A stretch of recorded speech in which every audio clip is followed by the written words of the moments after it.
Good morning, everyone. How are you, students? Everything going well? Okay, so in last class, what we discuss? Yes, good morning. Okay, so in last class, we discussed about heat transfer. Okay, briefly, I am giving you idea about the topics. In detail, here you will study. Today, we will discuss who is this Yashu. He is saying not bad, sir.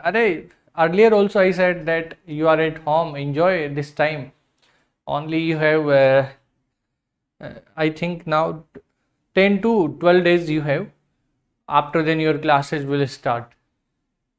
The light batch will start from 3rd Monday, June, and this EMS batch will start I think from 8 or 9. Okay.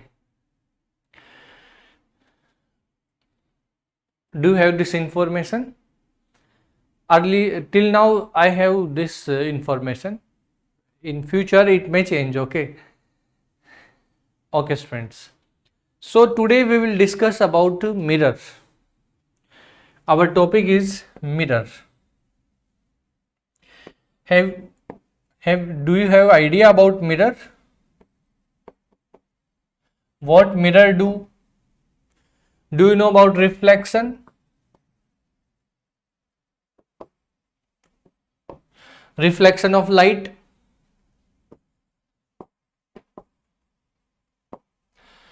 Reflection of light means yes, reflection of. Okay, so one student is asking 540 marks in OC mail. NEET seat is confirmed or not? There is a chance 90%, more than 90% chance is there. Okay, in 540 marks, more than 90% chance is there that you can get seat in government medical college. Okay. Reflection of light. So reflection of light means if light incident on any surface, then some part of light bounce back. That is known as reflection of light. Okay. So reflection of light means light incident on any surface, then some part of it bounce back in same medium known as reflection. Okay, so we understood what is reflection. Now what mirror do? So actually at mirror also reflection takes place, but why specifically we are studying mirror? Because in case of mirror, most of the part of light will bounce back. You know, we see many types of surfaces. Some surfaces are very shiny, okay, and some surfaces are very dull. Why they are dull? And why any surface is very shiny? What is the reason? And best point is what, that how we see the object. How we see the object. So actually what happened when light incident on any object, that light reflected by the object, then that reflected light incident at our eyes. That's why this is the reason we see the object. So how we see the object? By the help of reflection. Light incident on the object, same light bounce back, okay, and after bounce back, if it is hitting at our retina, then we can see that object. It only happen in daytime, or if we see in dark night any object, we try to see any object, we are unable to see. Why? Because no light is incidenting on the object, so no reflection, no reflected light by the object. That's why we can't see the object. Is it clear? Okay. So in case of mirror, what mirror do? Mirror reflect most of the part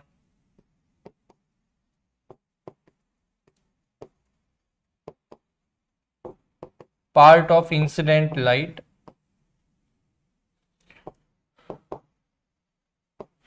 Mirror reflect most of the part of the incident light.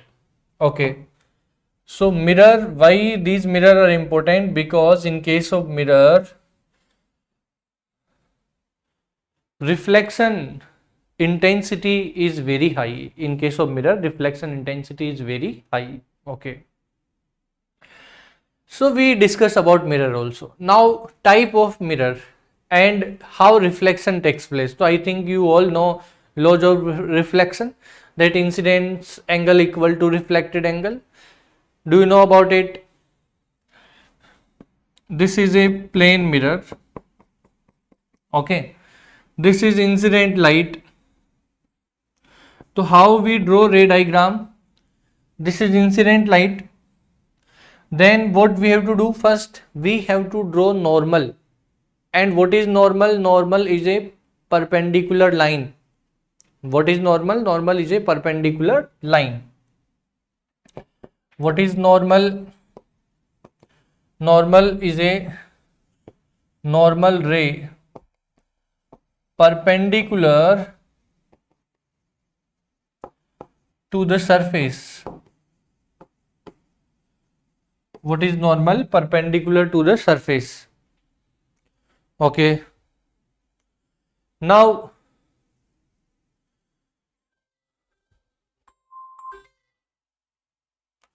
we discuss about normal, we understood normal. Normal is what? Perpendicular to the surface. So what we have to do, this ray is incidenting here, at same point we have to draw normal. Okay. So this is normal perpendicular line. This is what? Normal. Now you know angle of incidence is equal to angle of reflection. Angle of incidence equal to angle of reflection. You all know it. Okay. What is angle of incidence? Angle made by the incident ray with the normal. This is normal, this is incident ray, this is incident ray. Okay. So this angle is angle of incidence. We represent it by I. Angle of incidence is I, angle of reflection is R. Okay. So this is I. Now what will happen? This ray will reflect, and how ray will reflect? At same angle. So reflected ray will be like this, and this angle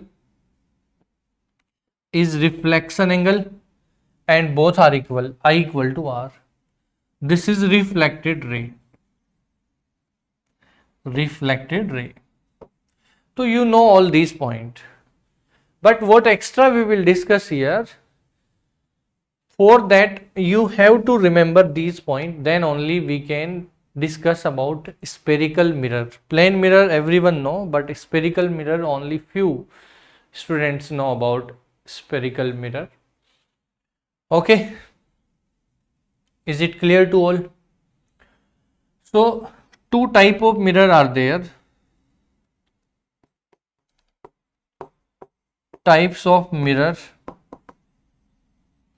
First is plane mirror and second is spherical mirror. So plane mirror is simple. In this class we will understand about spherical mirror. Clear? Okay, so today we will discuss about spherical mirror. Till now everything clear? Because all these are basic point and you studied in 10th class, I think. In which class you studied? You all send your response. This mirror topic, in which class you studied?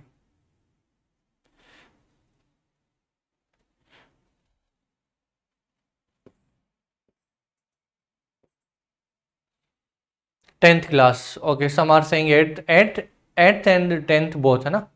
In 10th you studied in detail. Okay. Spherical mirror. These spherical mirror are of two types. One is concave and another is convex. Concave and convex. I think this point you know, concave and convex. Okay. So now we will discuss this concave and convex. So you have to read this point. Okay, what is written here? A spherical mirror is a part of a sphere. So first important point, that these spherical mirror are made of a sphere. Okay, these are the part of the sphere.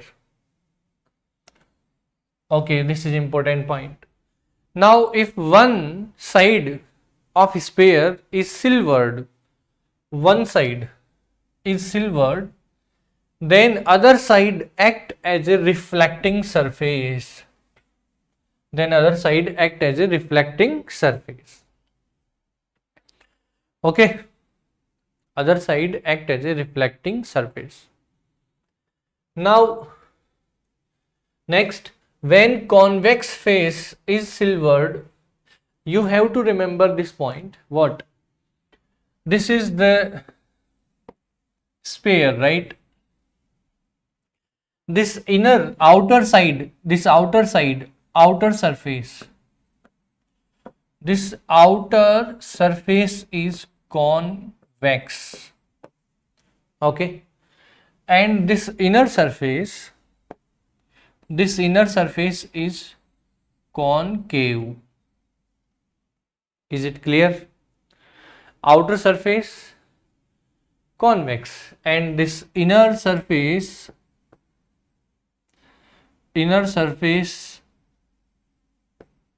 is concave. Okay, now next point, understand this point.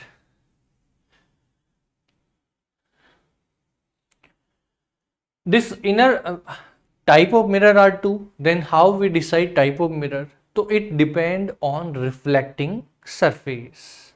Okay, if this outer surface is reflecting surface, then that mirror is convex. If inner surface is reflecting surface, then that mirror is concave. Then how we decide reflecting surface? If one side we silver, then another act as a reflecting surface. So if we silver this outer side, then inner side will act as a reflector. So it is concave. Okay, so inner side act as a reflector. That's why it is, this inner side act as a reflector. That's why inner side act as a reflector. That's why it is what? Concave. Here you can see we silvered inner side, then this outer side act as a reflector. This outer side act as a reflector. That's why it is convex. Is it clear? So we understood type of mirror, concave and convex, type of spherical mirror, how a concave mirror can be formed, and this convex, that also we discussed. That if we have this sphere. Okay, we are cutting this sphere like this. Okay, then we have two part, one part this one, another part this one. If we polish this inner side, then outer side act as a reflector, then this mirror will be convex. Okay, if we polish this outer side then this inner side act as a reflector, that's why it is concave. Clear? Okay. Now next point.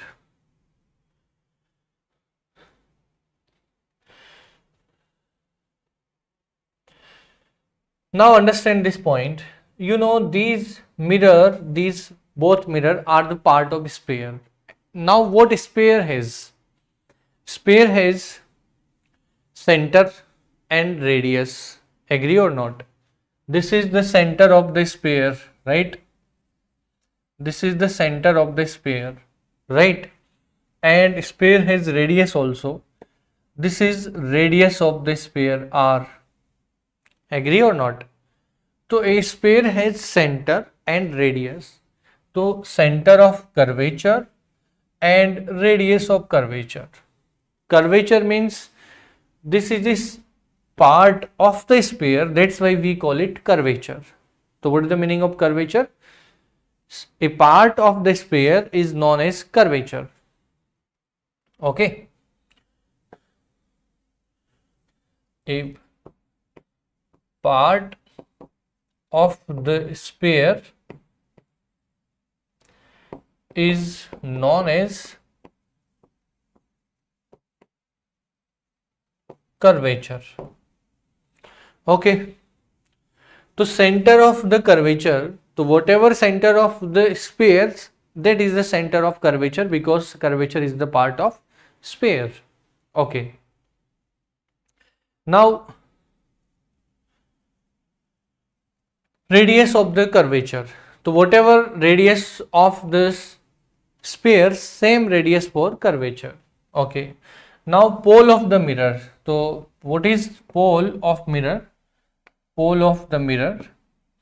So this is new for us. Pole means geometric center of the mirror or curvature, or we can say midpoint of this curvature.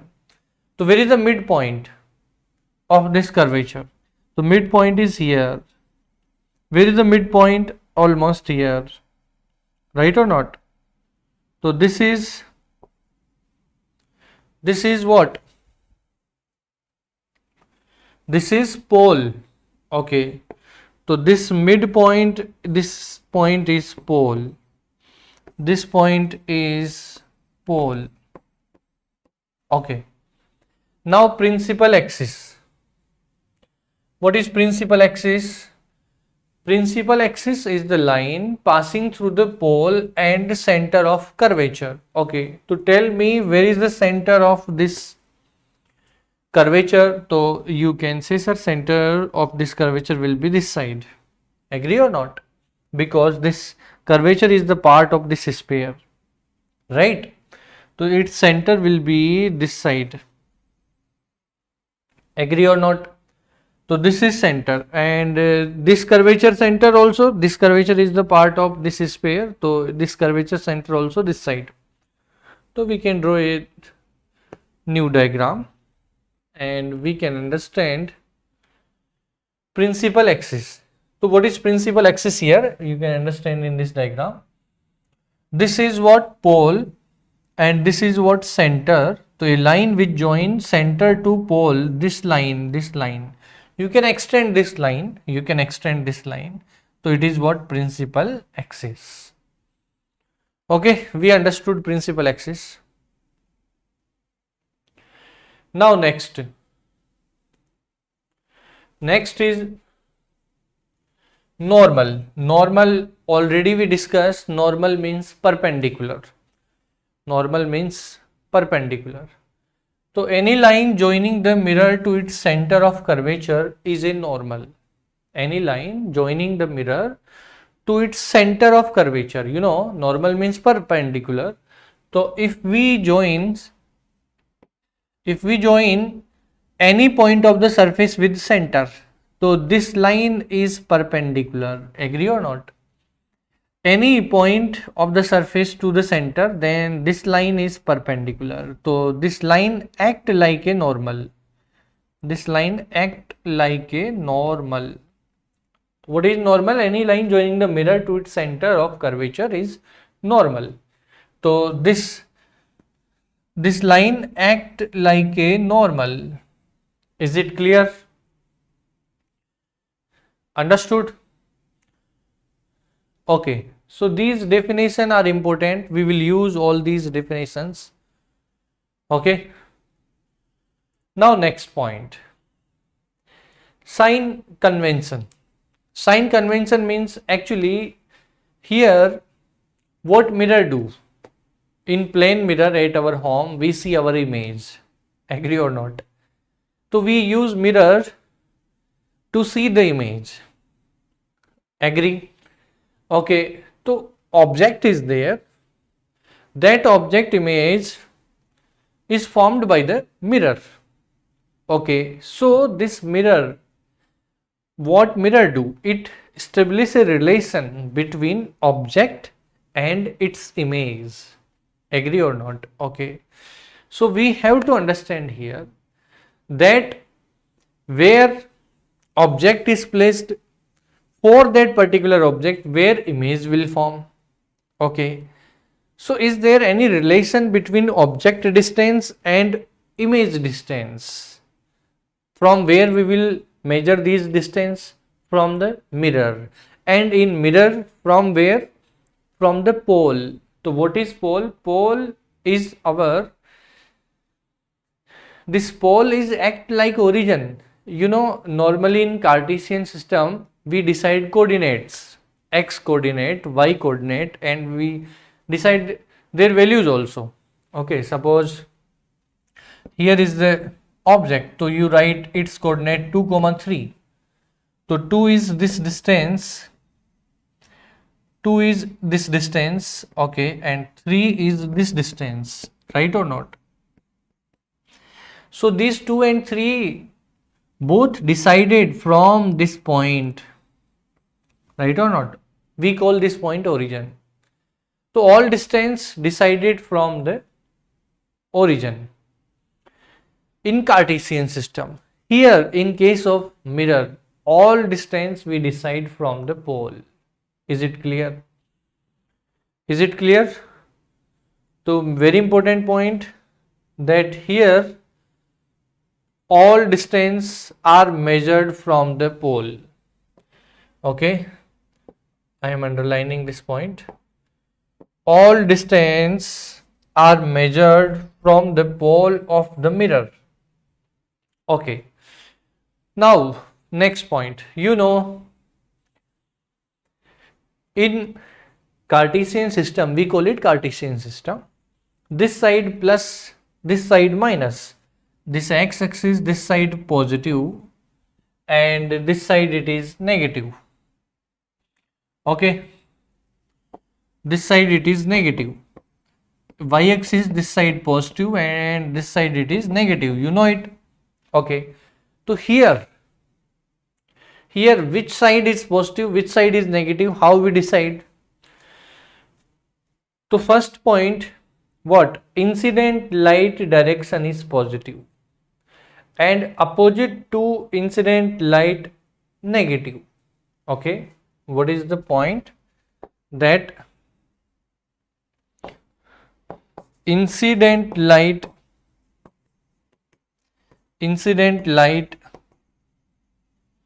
direction is positive and opposite to it negative. Incident light direction positive and opposite to it negative. We will use all these points to solve the questions. Therefore, you have to understand this point. So, incident light direction is positive and opposite to it negative. Means if object is here, so from the object light will incident on the mirror like this. So this direction positive, because everything we will calculate from the pole. So this direction positive and this direction negative. Agree? Okay. Now next, above the principal axis, this is principal axis, already we discussed, a line which join pole to center.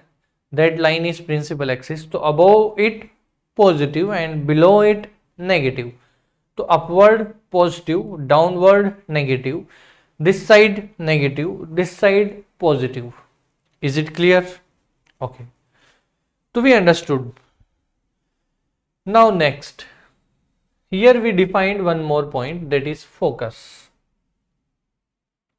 Here we defined one more point, that is focus. So what is focus? Understand. What is focus? After reflection, if all rays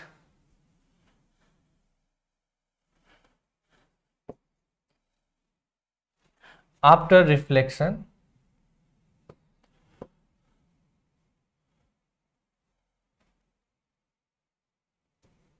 understand the focus definition.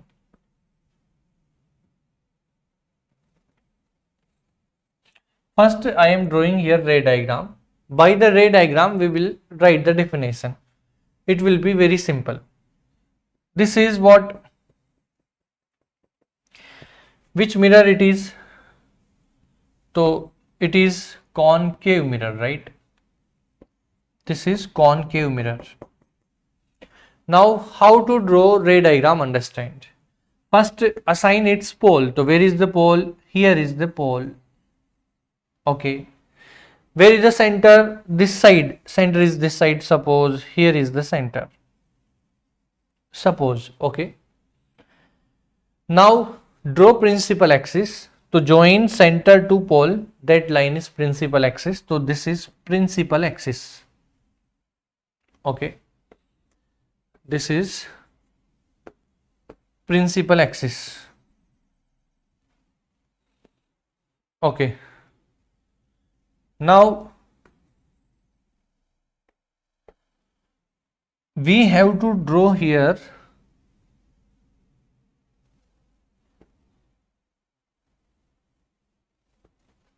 this is principal axis.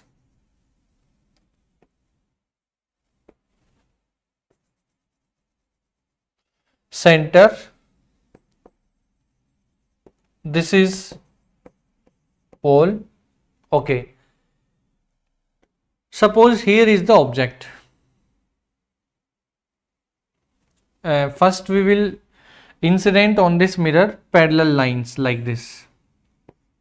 Okay. So this line is incidenting on the mirror. From where it is coming?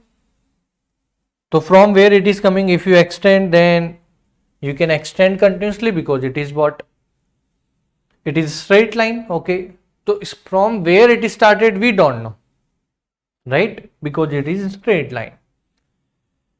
Okay. So this ray is incidenting here. We have to make here reflected ray. So how to draw reflected ray from this incident ray? Understand. So first we need normal, because here what incident will take place? Reflection. For reflection, incidence angle equal to reflected angle.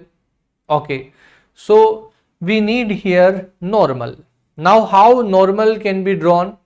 Many students are responding that this ray is coming from infinity. Yes, it is coming, but I can't use this name infinity because you are not very much clear about this infinity. That's why I'm using only known words. Okay. Because infinity, we can say normally infinity, but what is the sense of infinity? You do not know about it. That's why I am not using that word. Okay.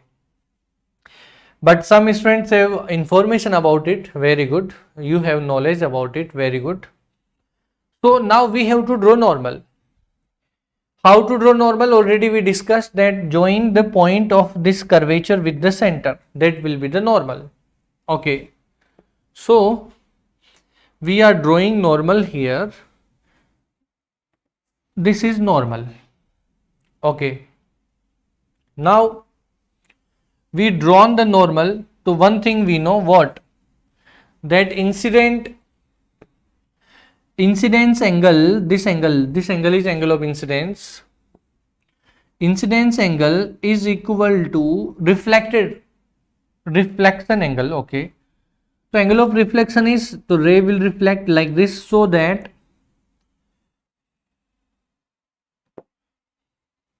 this ray will reflect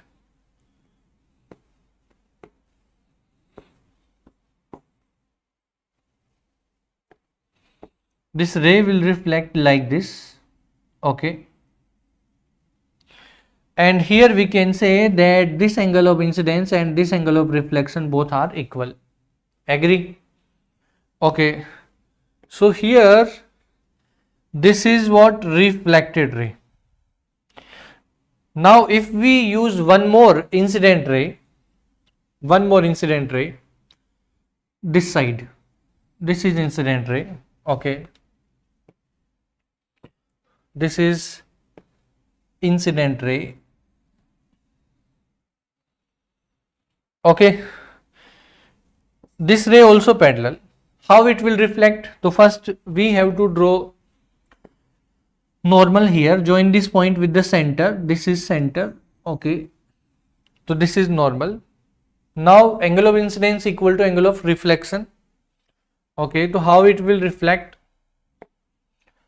So it will reflect like this. Okay, this is reflected ray, this is also reflected ray. Both reflected ray are intersecting here. Both reflected ray are intersecting here. This intersection point is known as focus. This intersection point is known as focus. Now what is focus? What you can say about focus?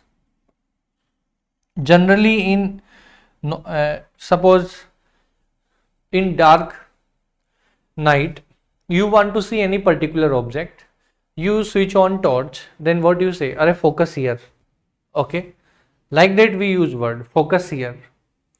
So focus means most of the light should incident that point. So after reflection, this all reflected ray cut at a particular point. That particular point is known as focus. Is it clear? Okay. So what is focus? Focus is the intersection point of parallel incident rays, and these are parallel with principal axis. Okay, so all parallel incident rays after reflection meet at focus. Clear? So we discuss about concave mirror. Now we will discuss about convex mirror.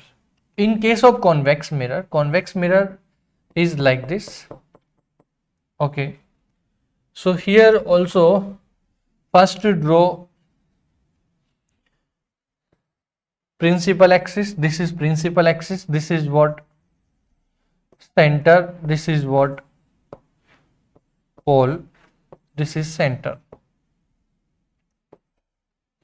Now draw parallel rays parallel with principal axis. Okay, so we drawn these parallel rays. Two ray we will use here. How they will reflect? How they will reflect?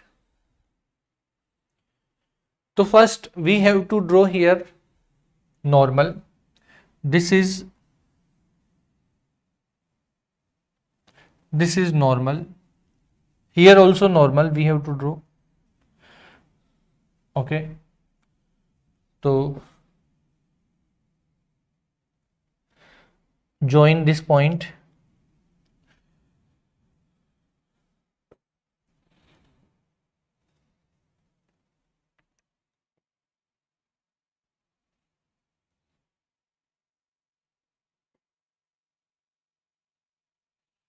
Okay, now incidence angle equal to, this is angle of incidence, this is angle of incidence. So incidence angle equal to angle of reflection. So how ray will reflect? Like this. How ray will reflect? Like this. Okay, now these reflected rays, are they intersecting? No. Right or not? Here they are not intersecting. Okay, So if they are not intersecting means,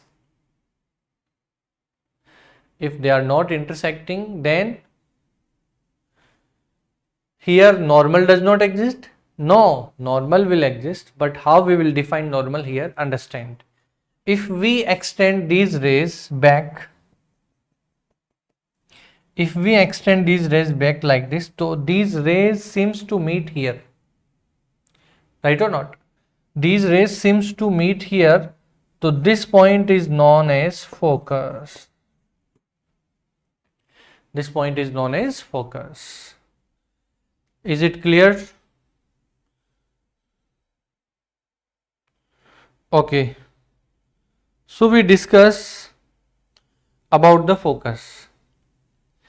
Now ultimately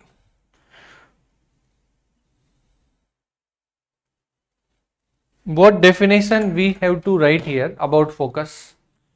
So we can say reflected rays, actually they can meet or it seems to meet, right or not? These are diverging from here, seems to diverging, right or not? Actually they are not diverging from this point, but any person who is this side, that person can say that these rays are coming from this point, right or not? So we can say that these are seems to diverge, seems to diverge. Okay, so here we can say that parallel rays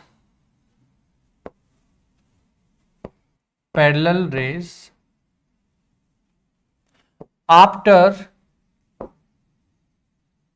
reflection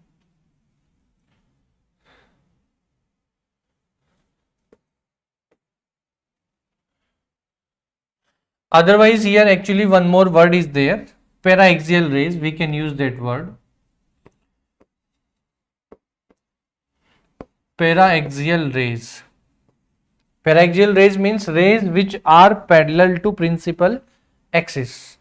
So paraxial rays after reflection intersect or seems to intersect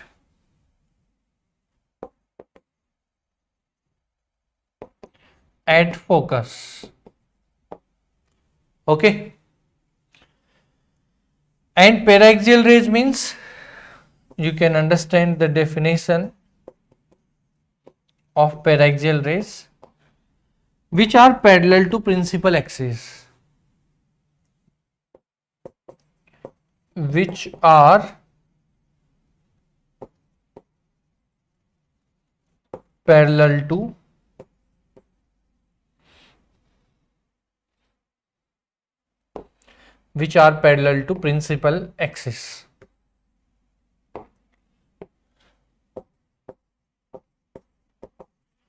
principal axis. Okay, so these are parallel to principal axis, incidenting after reflection, they are intersecting to focus. They are not intersecting, but if we extend them, then seems to intersect here. So then here also we will say this is focus. Is it clear? Okay, to be understood it. Now next point, real object and virtual object, real image and virtual image. How to find that this object is real, how to find that this image is real. Okay, that we will understand in next class. Okay students, so today we understood about some important points of the spherical mirror. First we discussed what is reflection, means bounce back of light. Mirror, why we use mirror? Because they bounce back most of the incident light. Okay, type of mirror are two. Here we discuss spherical mirror, concave and convex. These are the part of sphere. Okay, if we silver inside surface, then outside act as a reflector. outside reflector surface is convex, and if we silver outside surface, then inside surface act as a reflector, so this is concave. These are the part of sphere, that's why these mirror has center, radius. Okay, pole is new, pole meaning is midpoint of this curvature, midpoint of this curvature. Normal, any point which join the, any line which join the any point of the curvature and center, that is what? Normal. Okay, so all these points we discuss here. We discuss sign convention, this one also we will use. Incident ray direction is positive and opposite to it negative. Above the principal axis positive and below it negative. All these we discuss. Okay. Then we discussed that what is the meaning of focus. By ray diagram I tried to explain you about focus. So rays which are parallel to principal axis, they incident, after reflection they meet, they cut at a particular point, that is focus. Here they are not cutting, but if we extend them back, then seems to meet here, so this is also focus. This focus is for convex mirror and this focus is for concave mirror. So very important point, in case of concave mirror, center is this side, this is center, focus all are one side. Here also pole, focus, center all are one side. Okay, so further we will discuss tomorrow. Okay, so I hope you all enjoyed this session and you understood all these points. These will be very helpful in next 2 years. Okay, students.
Good morning, everyone. So yesterday we have seen types of various redox reactions. Let's see some problems on that. Then we will go to the next topic. Okay. So which of the following is a redox reaction? So first, below 4 reactions are given. Which one is actually a redox reaction? Redox means what? Reduction means change in oxidation state should happen. Increase in oxidation state should be there, as well as decrease in oxidation state should be there in a given reaction. Okay. To know that, first we have to write the oxidation states. Now, forget about this number given, focus on the substance only. Sodium oxidation state is what? Group 1 element +1. And when it is +1, chlorine will be automatically -1, so that overall should be 0. Next, H2SO4. Sulfur and oxygens are non-metals. So with non-metals, if hydrogen is joined, it will have +1. And SO4, in that oxygen -2. When oxygen -2, hydrogen +1. What is the sulfur oxidation state? How to find? See, H2SO4 +1 X -2. So 2 hydrogens are there. 2 into +1, 2. 1 sulfur, 1 into X, 4 oxygens, 4 into -2, -8 is equal to overall charge is 0. So you will get X as +6. In this way, you have to find. Okay. So sulfur is +6. Similarly, again SO4 is there. SO4 is there means always will be the same oxidation states will be there. Oxygen -2, same way sulfur +6 you will get. Sodium means +1. Group 1 element. Hydrogen +1. Don't focus on this number. That is useless for us to find oxidation states. Focus on only the compound. Hydrogen +1, chlorine -1. Now, any oxidation state is changing. Sodium no change, chlorine no change, sulfur also no change, hydrogen also no change. So, no one is changing their oxidation states. So, it is not a redox reaction. Now, similarly, if you write hydrogen +1 and silver in the compounds, it exhibits only one oxidation state, that is +1. And NO3, oxygen if you take -2, and same in the same procedure, if you find out this, you will get +5 nitrogen. And right side,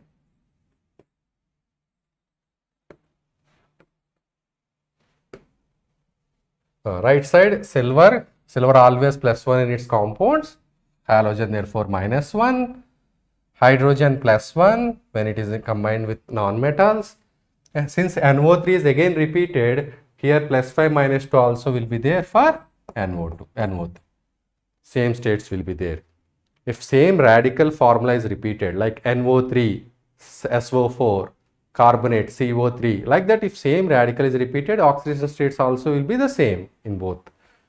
So if anyone is changing, here also nothing is changing here. No oxidation state is changing here. So it is also not a redox.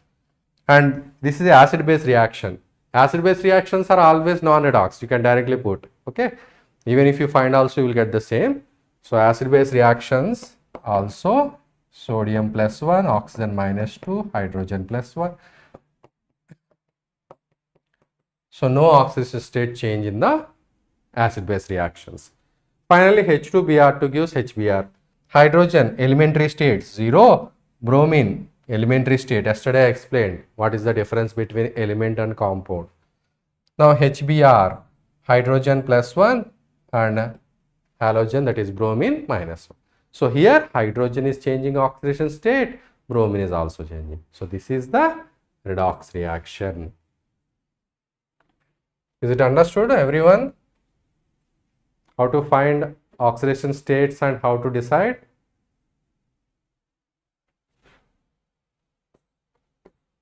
Next, which of the following is not a redox reaction?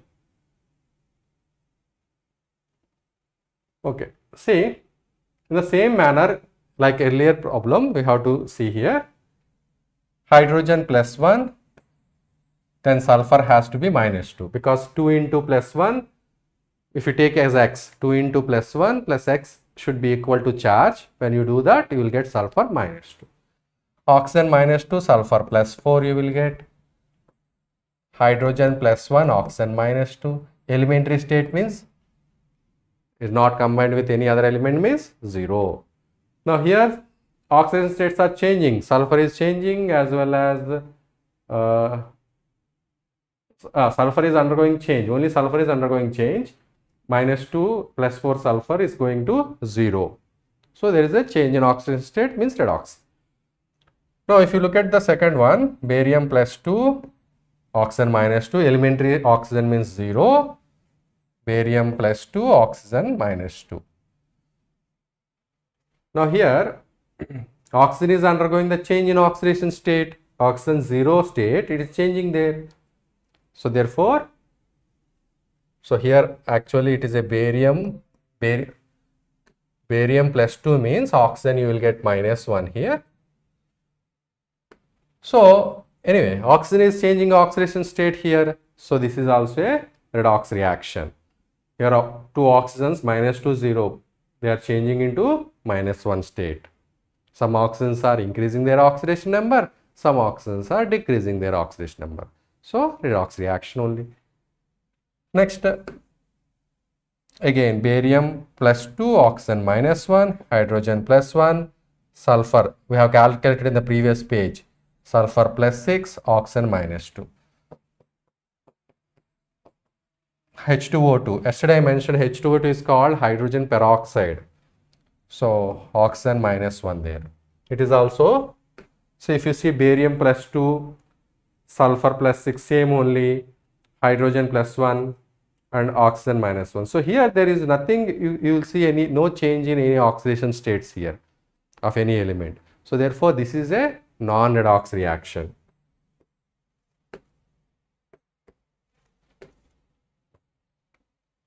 This one is a redox reaction. Yesterday we have seen this example also.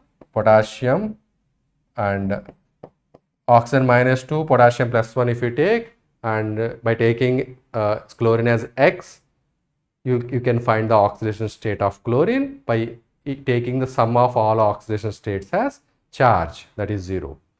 Yesterday we have solved this. And in this case, potassium plus 1 means chlorine has to be minus 1. Elementary state means 0. So here also oxidation states are changing. So only third option is the correct one.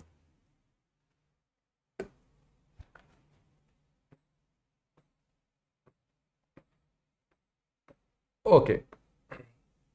In the reaction, Cl2 plus OH minus gives this. Chlorine is what? Chlorine is oxidized or reduced. Okay, see, Cl2, elementary state. Elementary state means oxidation state is 0. And OH, hydrogen plus 1, oxygen minus 2. Oxygen generally minus 2, we already know. And hydrogen, when it is with non-metal, plus 1. So plus 1 minus 2. And chlorine, see, when only chlorine is there and it has charge what? Minus 1. Then in case of ion, then whatever the charge is there, that is the oxidation state. So chlorine here oxidation state is charge, that is minus 1. And ClO4, here if you take chlorine as X, oxygen as minus 2, oxygen oxides minus 2 only, and take the sum of all oxidation state equal to charge. What is the charge here? Minus 1. You will get chlorine has plus 7. Then only see 7 into 1, 1 chlorine, 4 oxygens into minus 2. Overall if you add, okay, 1 into 7 plus 4 into minus 2, if you add, you will get minus 1, the charge of the ion. And hydrogen plus 1, oxygen minus 2. This is where you have to find first oxidation states. Then see, chlorine is what? Chlorine is oxidizing or reducing, they are saying. Chlorine is going from 0 state to minus 1 as well as plus 1. Means 0 to minus 1 means increase in oxidation state. 0 to minus 1 means decrease in oxidation state. 0 to plus 7 means increase in oxidation state. So chlorine is undergoing oxidation as well as reduction. So oxidized as well as reduced. This is the answer. I hope it is understood. Next. Which of the following does not represent disproportionation reaction? So yesterday we have seen disproportionation. If same element is getting oxidized as well as same element undergoes reduction, then that is called the disproportionation. Okay. See, MnO2. Here, what is the oxidation state? Oxygen -2.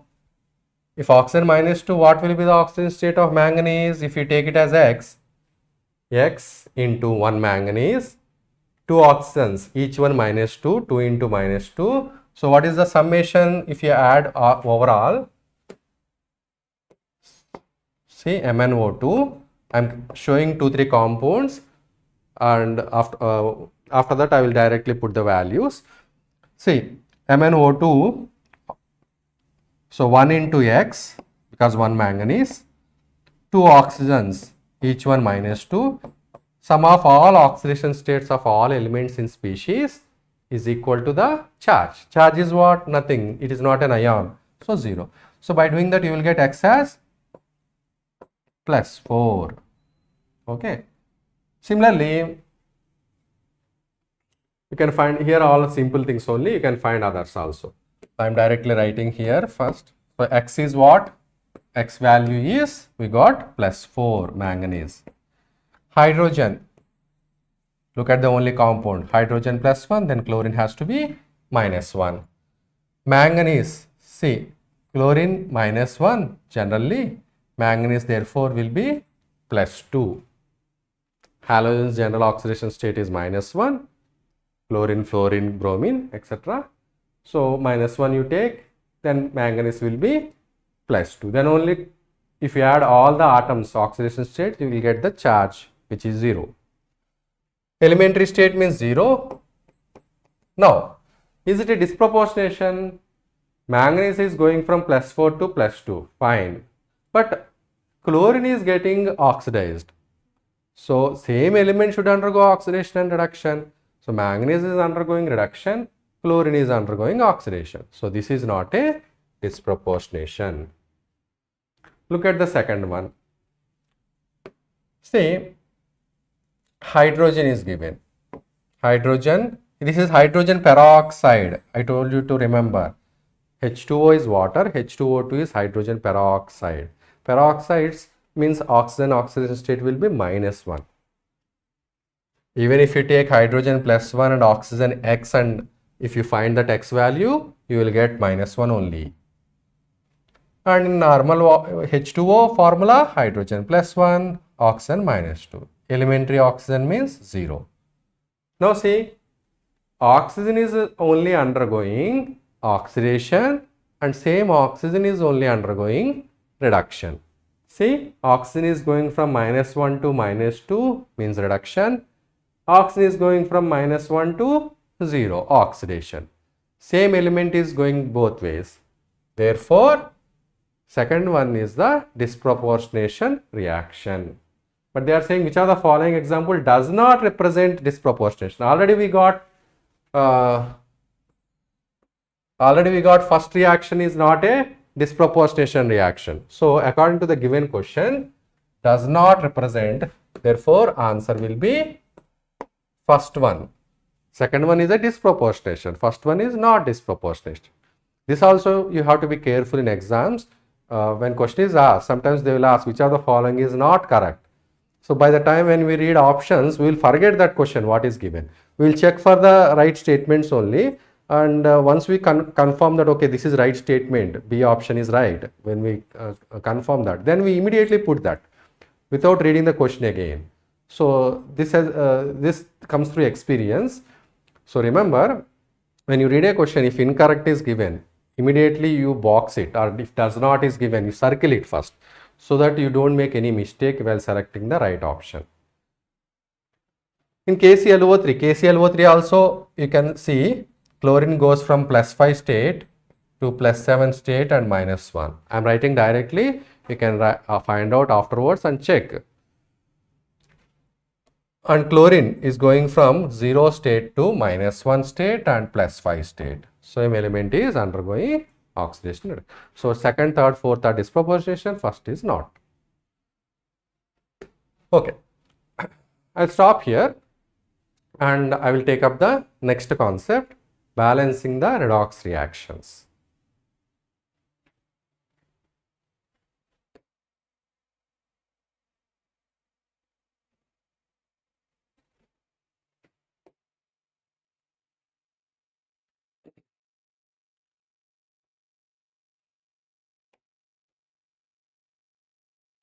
Now see, when it comes to balancing of redox reactions, balancing means what? Left side and right side same number of same atoms will be there.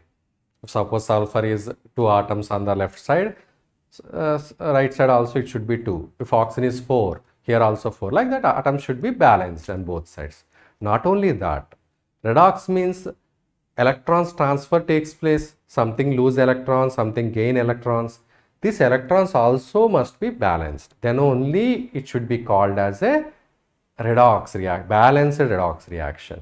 Because if something is losing more electrons but other one is not gaining that much electrons, then the equation we should say it is a not balanced reaction. So for a redox reaction to be called as balanced, two things should be happening. One is atoms should balance, which you already must be aware of already.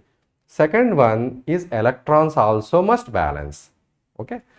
Now I will tell one method called oxidation number method. With that you can balance any redox reactions. Automatically atoms and electrons will get balanced. Now what are the steps in that balancing? See.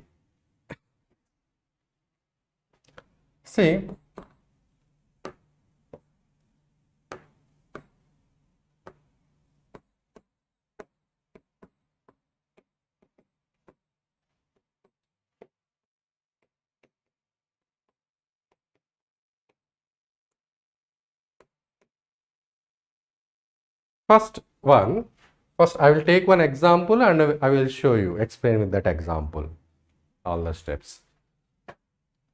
Here H2SO4 plus carbon gives CO2, SO2, H2. One is trial and error method. You will see, you will put different numbers and see whether it is balanced or not. That is a very crude method. Sometimes it may take more time also. But if you know the method, various steps, then you can get easily for any redox reaction. Initially it may take some time to understand, but once you are get a grip of it, then it will be very easy. Within few seconds only you can balance. Anyway, first see the steps, understand step by step. The first step is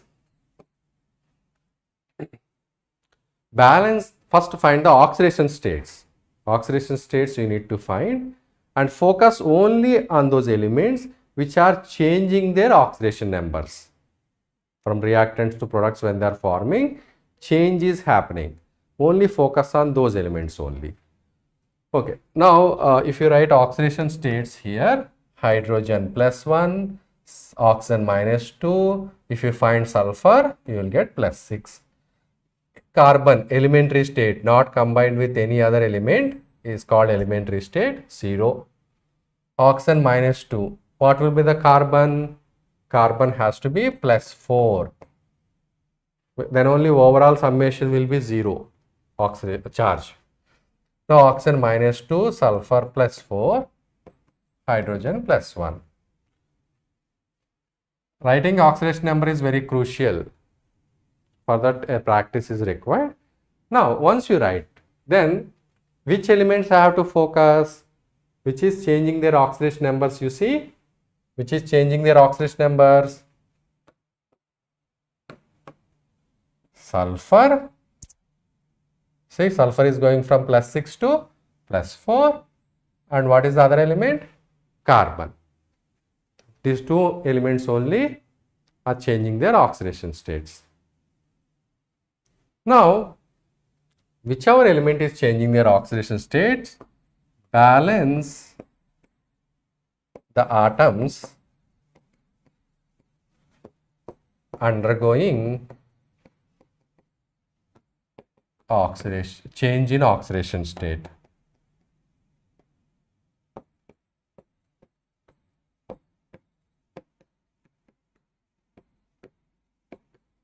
First step is what? First see the oxidation numbers, and wherever is change is happening, first focus on those elements only, balance them. How you balance? Directly. If 2 are there, put 2 here. 3 atoms are there, put 3. Like that, directly balance. Now see, 1 sulfur is there. Here also 1 sulfur. Fine. 1 carbon is there. Here also 1 carbon. So in this example, we don't bother, because already they are balanced, the atoms. Second,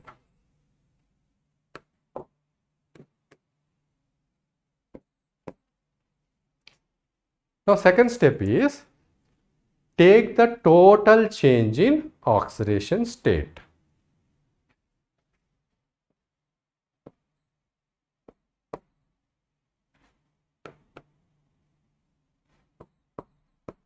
Calculate, I will explain what it means. Calculate total change in oxidation state.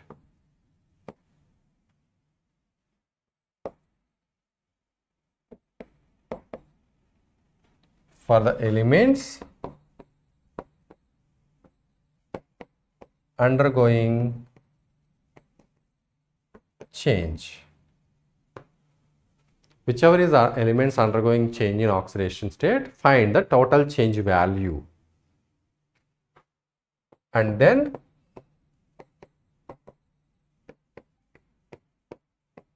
cross multiply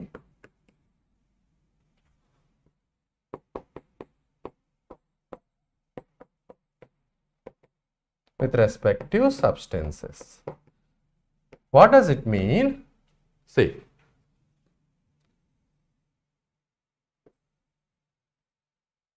I will write the equation again, don't worry. See, H2SO4 plus carbon, CO2, SO2, H2O. In that, what is undergoing change? Sulfur. I am focusing only on those elements which are changing. Sulfur is going from +6 to +4. Carbon 0 to +4. Now, from sulfur, for sulfur, what is the total change? What is the change? +6 to +4 means what is the change? Positive change only you have to calculate. So, what is the positive change? 6 minus 4, 2. How many sulfurs are involved? For 1 sulfur change is 2 means how many sulfurs are there here involved? As you see, 1 sulfur only. Sometimes in the reaction, if 2 sulfurs are there, for 1 sulfur change is if 2, then 2 sulfurs total change will be 2 into 2. Like that you have to do. That's why I have mentioned here total change. Okay, so 6 minus 4 change is what? 2. Total change 2. Okay. Now, what about carbon here? Similarly, carbon also. See, carbon is going from 0 to +4. 0 to +4. What is the total change? 0 to +4 means positive change is what? 4. How many carbons are involved? 1 only. So, total change will be here 4. And actually this change, whatever we are discussing, it happens because of electron involvement. So, suppose if they ask you from 0 to +4, when carbon is changing, how many electrons are involved? So, what is the difference in oxidation state? That is the number of electrons involved. Similarly, here also for sulfur change from 1 H2SO4 to 1 SO2, for 1 sulfur, if how many electrons are involved? As you see here, change in oxidation state is the number of electrons involved. Okay.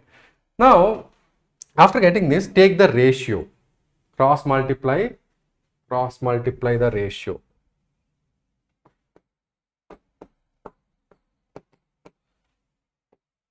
So if you see here, once you calculate the change, cross multiply the ratio with respective substances. Meaning what? See, what is the ratio? See, here 4, here 2. What is the ratio? Calculate. 4:2 means 2:1. So, sulfur, carbon. What is the ratio we got? Sulfur, actual sulfur number is what? 2. Carbon number is 4. So, 2:4 means 1:2. This is the ratio. After getting the ratio, cross multiply. Listen carefully, this is most important. What is cross multiply? All the sulfur substances, you have to multiply sulfur substances, you have to multiply with number 2. Carbon substances, you have to multiply with 1. Which side substances are? Both sides, reactants and products. For example, see, sulfur substances, let's multiply with 2. Where are the sulfur substances? This is sulfur substance H2SO4. This is also a sulfur substance. So, this you have to multiply with which number? 2. So, let's write that.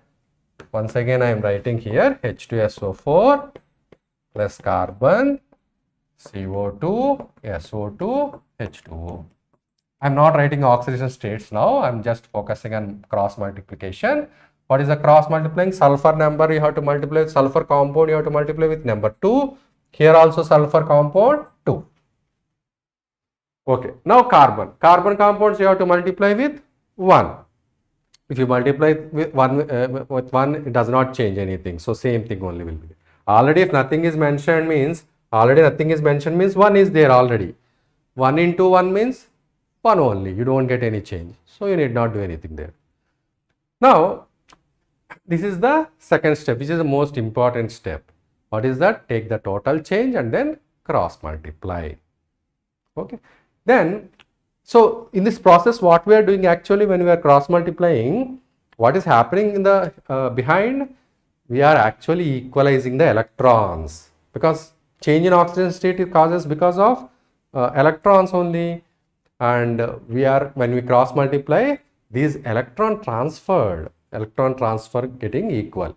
Number of electrons lost in the oxidation process is getting equalized to the electrons gained in the reduction process. That's what we achieved by cross multiplying this, because electrons also must balance in the redox when we are balancing the redox. Okay, that automatically happened.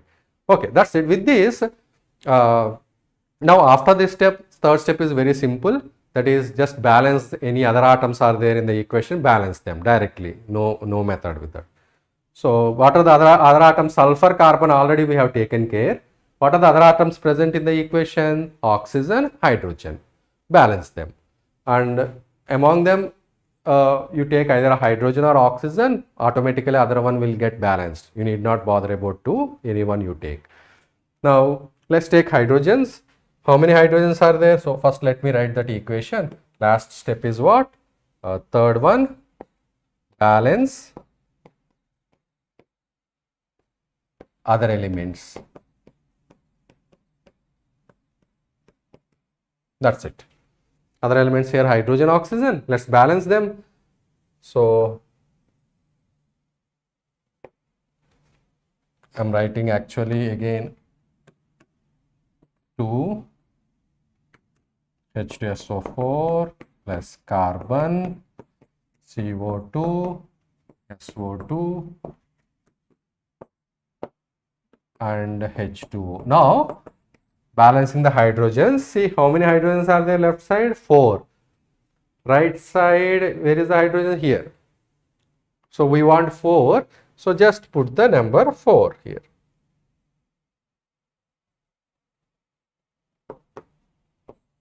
That's it.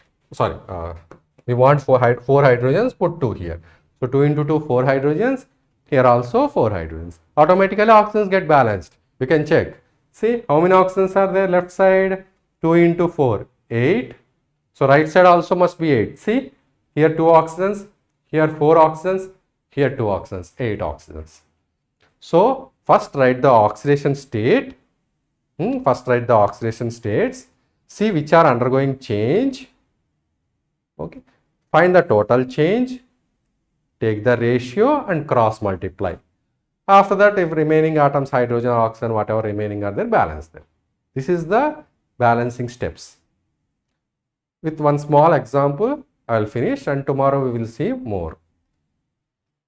I hope it is understood. If not, look at the second example, you can understand.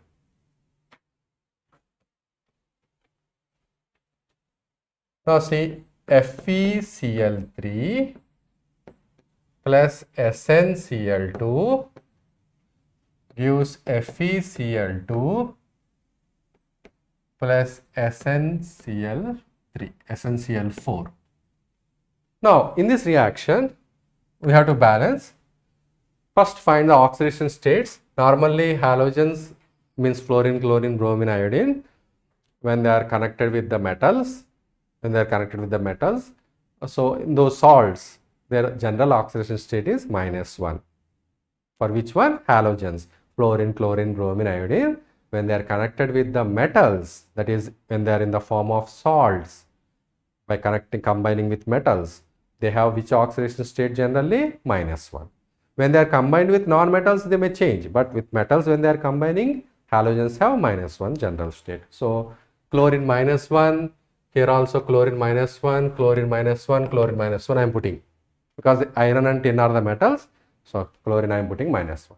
Now let's focus on the iron. If chlorine is -1, what should be the iron oxidation state? So that overall oxidation state will be equal to the 0. This has to be +3. Then only summation is 0. So +2, +2, +4. Now, which is undergoing actually change? Iron and tin. So iron is going from 3 to 2 means what is the change? 3 minus 2, what is the positive change? 1. Similarly, tin is going from +2 to +4. What is the positive change? 2. So,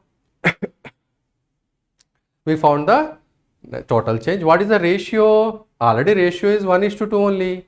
Ratio. So, now cross multiply means iron is to tin. Ratio is, iron ratio is what? 1. Tin ratio is 2. You have to multiply iron compounds with 2, tin compounds with 1. So,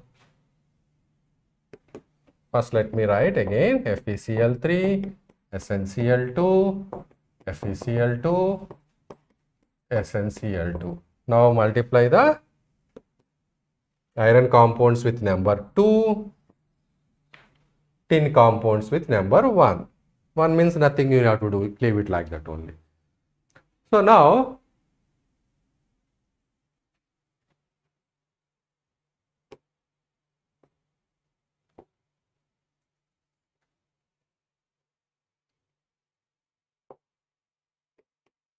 so FeCl3 plus SnCl2 gives FeCl2 plus SnCl4, iron plus 3 state to plus 2 state, and tin going from plus 2 state to plus 4 state. So change is 2 here, tin change is 2 and iron change is 1. So you have to multiply tin compounds with 1 and iron compounds with 2.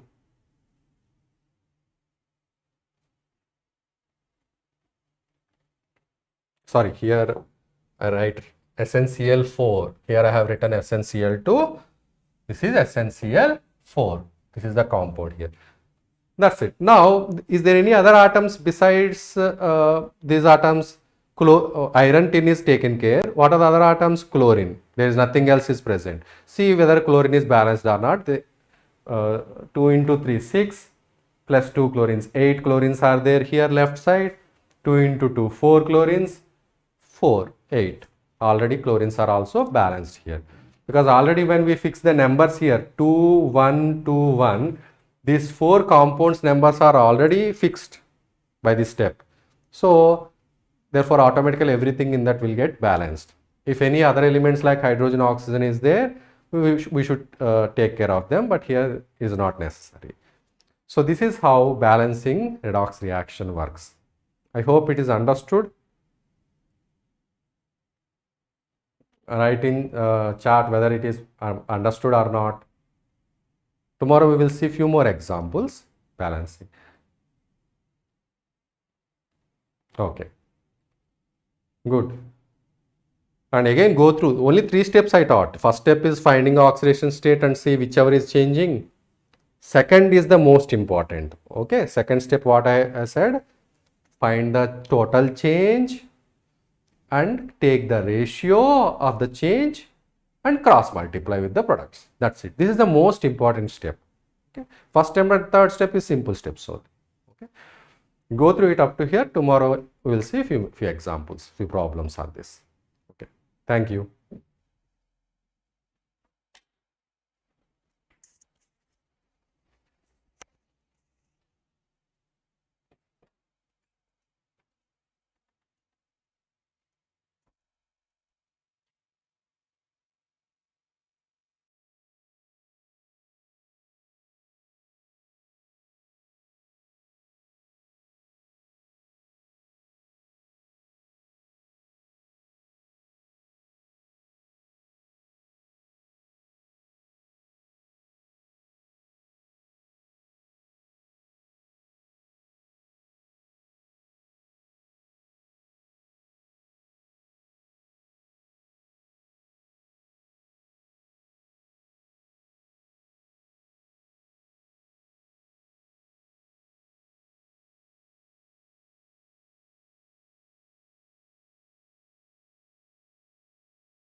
Students, good morning. Good morning, Nana. Yes, good morning. Morning. Today's our botany topic is algae. Yes, good morning. Fine, fine.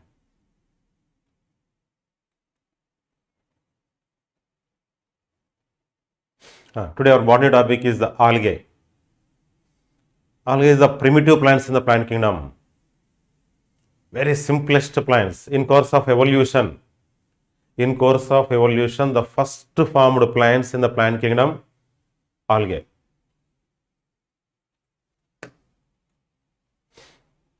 What are the characters of algae?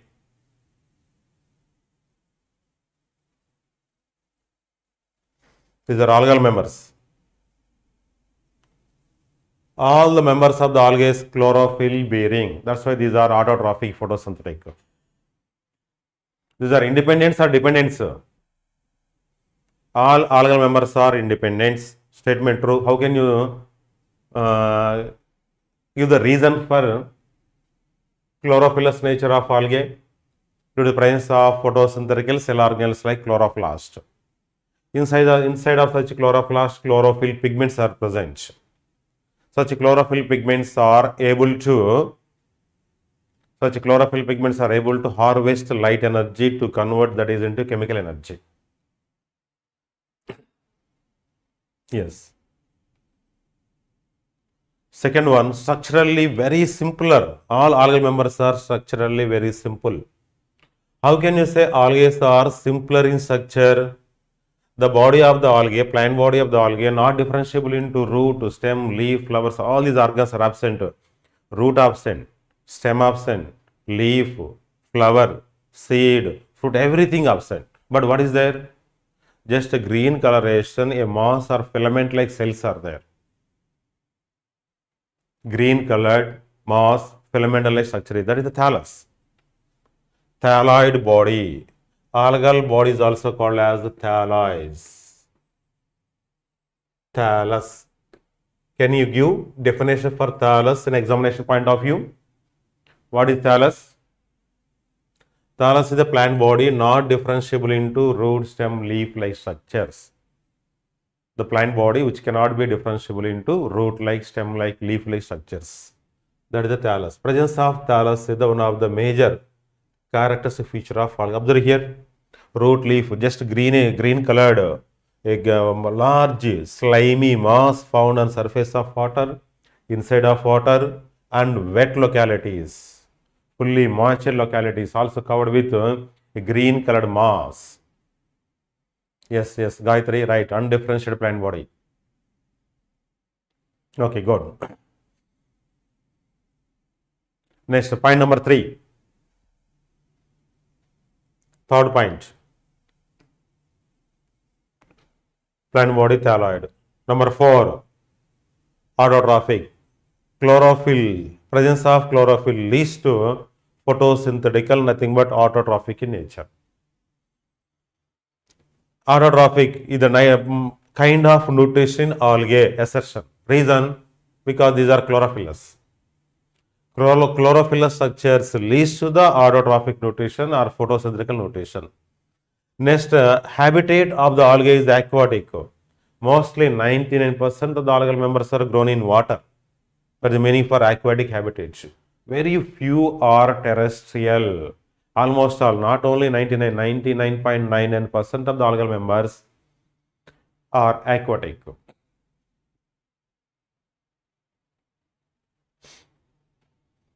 Next, both freshwater and marine water. Aquatic means water gadra. Such water both freshwater, marine water. Freshwater, stagnant water and running water. In ponds, lakes, ditches, water is stagnant. Some kind of algal members are very much likely to grow on stagnant water. Whereas another kind of algae are able to grow on running water like water in canals and rivers. Yes, good. Ratna, good. Ratna, you are asking about frond or hold fast. Yes, in some are advanced algae, to fix on substrate of the aquatic habitats, a hold fast like structure is present. In algae, green color body is. Ratna, are you following? Green color body is found in some kind of algae. A large green color mass is there. This photosynthetical part is the frond, F-R-O-N-D, frond.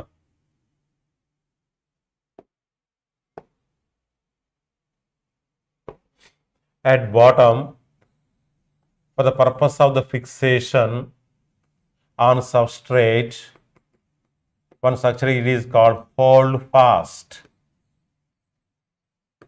Hold fast. This kind of differentiation of the algal body into hold fast and frond is found in some brown algae. I will explain. After half an hour class, we will go to this kind of structures.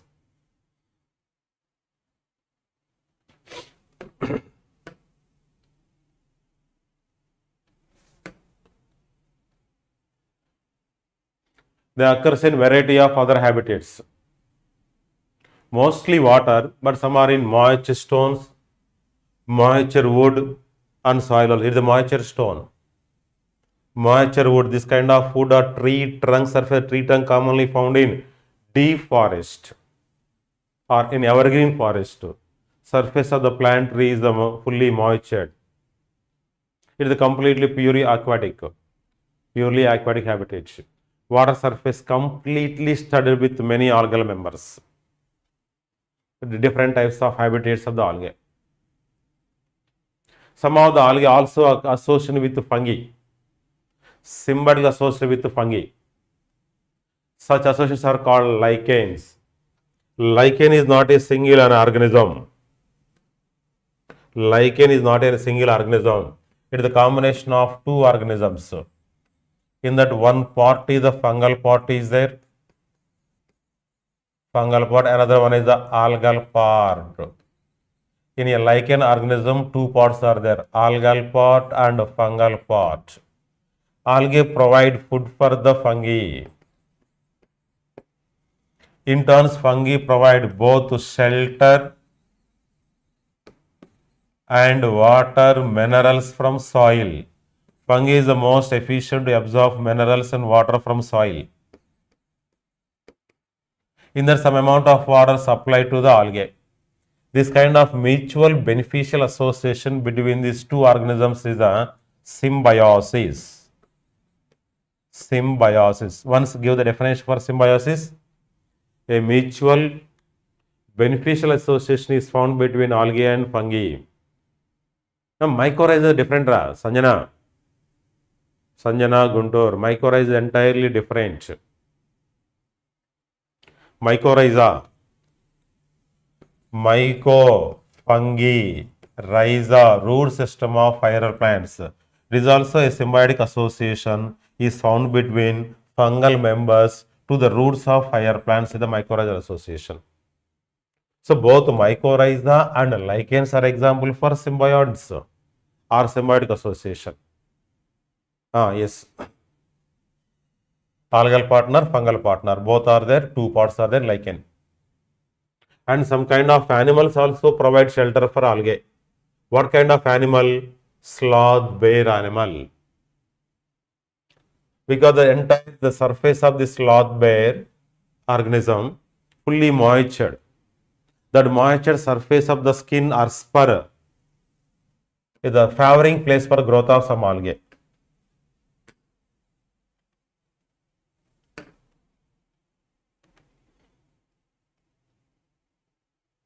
With the lichens images. Sloth bear animal. What is the actual original hair color of this sloth bear? Black color. But here green color visible. It is the association of algae with this hair or spur. That black color hair turned into green color due to the growth of algae.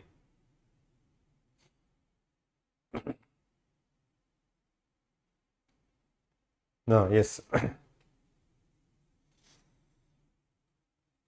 Next point. In terms of the size of the algae also variable. One algal size is different from another algal members. Some are unicellular. Example, Chlamydomonas, entire algal body made up of only one cell, like bacteria. Unicellular algae. Example for unicellular, Chlamydomonas. Next, multicellular forms, colonial forms also there. Volvox example for colonial form. It is the one colony. Within the colony, each and every green color dot is the one Volvox organism or algal member. A group of algae together to form one association. It is a colony in the species Volvox, genera Volvox. Nagesharao, there is no any kind of harmful. Right, Nagesharao, what is the meaning for semiosis? Both are beneficial. Both are beneficial. A mutual beneficial association there between them.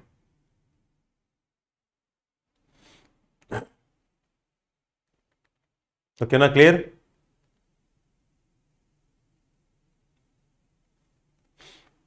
Next, some are filamentous. These are long filamentous, microscopically zoomed diagrams. These are or magnified diagrams. Long filamentous structures. So, based on size and shape, algae are mainly classified into three categories. One is unicellular, second colony forms, third filamentous forms. Three types. Once recollect the three types of algal forms. Unicellular, second one colonial form, third one filamentous. Yes, three forms. Example for unicellular. Example for unicellular, Chlamydomonas. Colony, Volvox, and one more example is there, that is the Ulothrix. In new textbook, this example is given. Not sorry. Not Ulothrix. Adorina. Adorina. Volvox are example for colonial forms. Next, Spirogyra and Ulothrix are example for filamentous forms.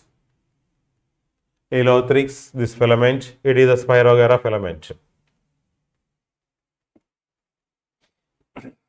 Whereas in marine algae, a massive plant body is their marine algae. Largest plant body. Massive. Sometimes it may spread over hundreds of meters. Hundreds of meters. Such are called kelp. All these are kelps. Kelps are commonly found in marine forms. There is also one more example for kelp.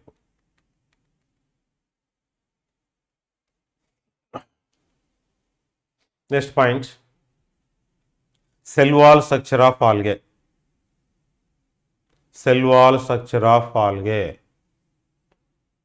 Made up of two types of chemical compounds. One is the cellulose, as in higher plants, and other polysaccharide, nothing but carbohydrates.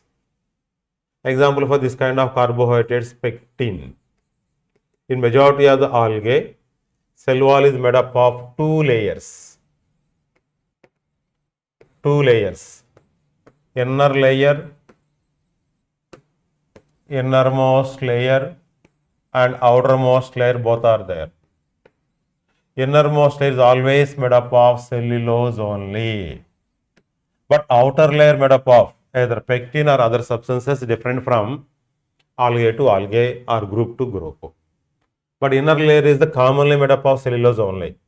Outer layer made up of either pectin or algin or carrageen chemical material. Carrageen materials, algin or pectin. That outer layer of the cell wall made from different types of chemicals. They are variable from algae to algae. But inner layer is commonly cellulosic layer. It is about the cell wall chemical composition in algal members. Next point, in addition to the chlorophyll and other types of pigments also found in algae. Remember one thing here, in, as we seen all the plants in plant kingdom, higher plants, angiosperms are higher plants, highly advanced, no doubt. But in terms of the photosynthetic pigments, algae can exhibit greatest diversity. All types of photosynthetic pigments are found in this universe, found in algae. Algae possess all types of photosynthetic pigments. It means algae can exhibit the greatest diversity in types of photosynthetic pigments. Based on these concepts, I will make one question here. Various types of, question is here, various types of photosynthetic pigments are found in are present in option 1 algae, second option bryophytes, third option pteridophytes,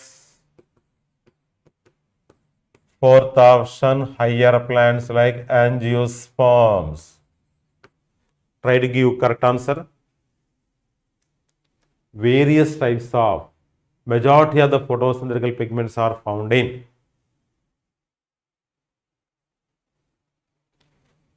chlorophylls, carotenoids, and some kind of special pigments like phycobilins. Special pigments, phycobilins, carotenoids, chlorophylls. In chlorophyll, A type, B type, C type are there. Carotenoids, carotines are there. And xanthophylls also found. Whereas in phycobilins, phycocyanin and phycoerythrin. These are special pigments exclusively found in algae only. Never found in other than the algae. Okay. Observe here, so many types of pigments are there: phycoerythrin, phycocyanin, carotene, xanthophylls, chlorophyll A, chlorophyll B, chlorophyll C. All these types of pigments are found in very primitive plant members like algae.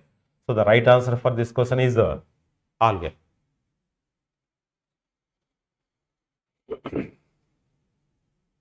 Okay, good.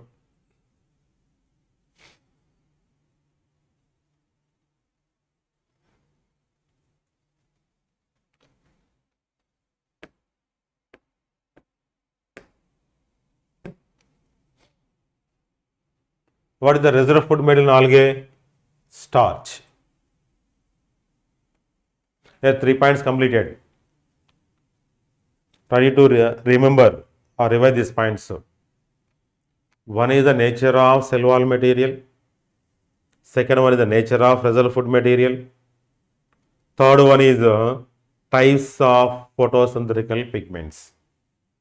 First one, what is the cell wall materials? Cellulose, other polysaccharides. Nature of reserve food material, starch.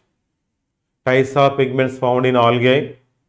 Types of pigments found in algae: chlorophylls, carotines, xanthophylls, and phycocyanin, phycoerythrin. Okay.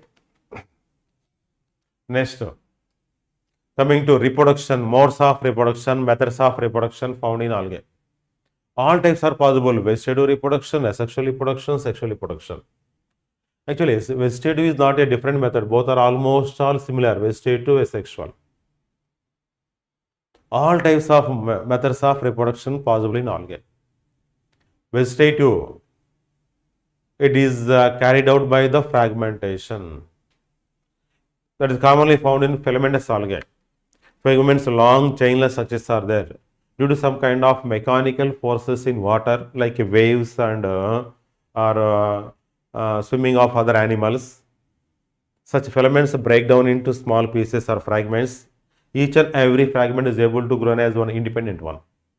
Each and every filament is able to grow as independent one. It is a mechanism of vegetative propagation, nothing but fragmentation in algal members.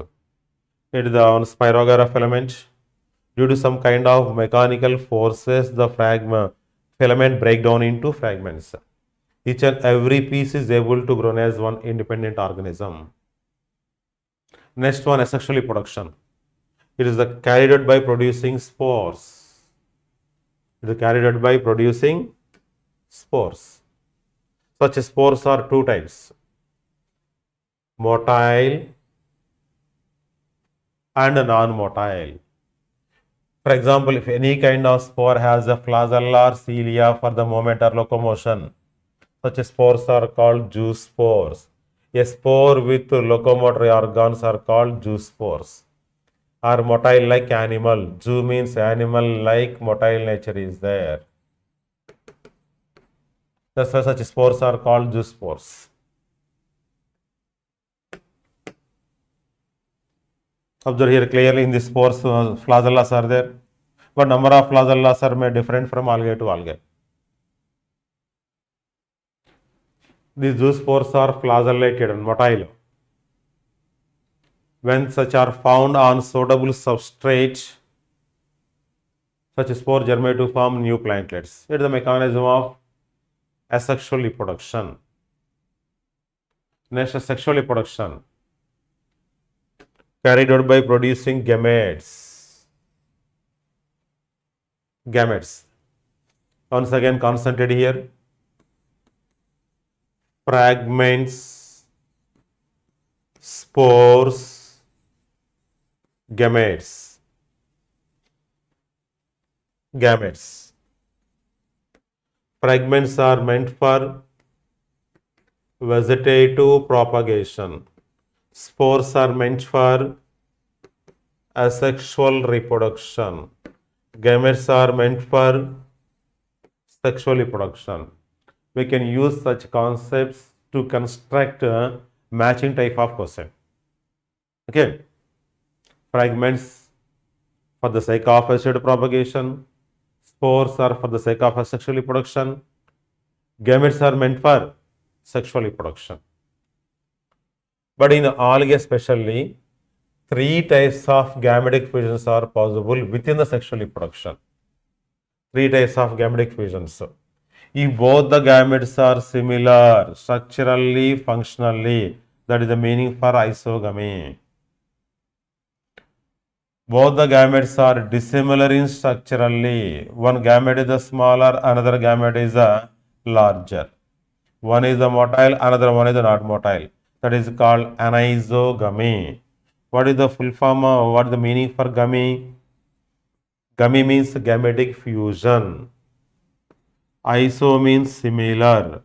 Both the gametes are participate in the fusion are similar.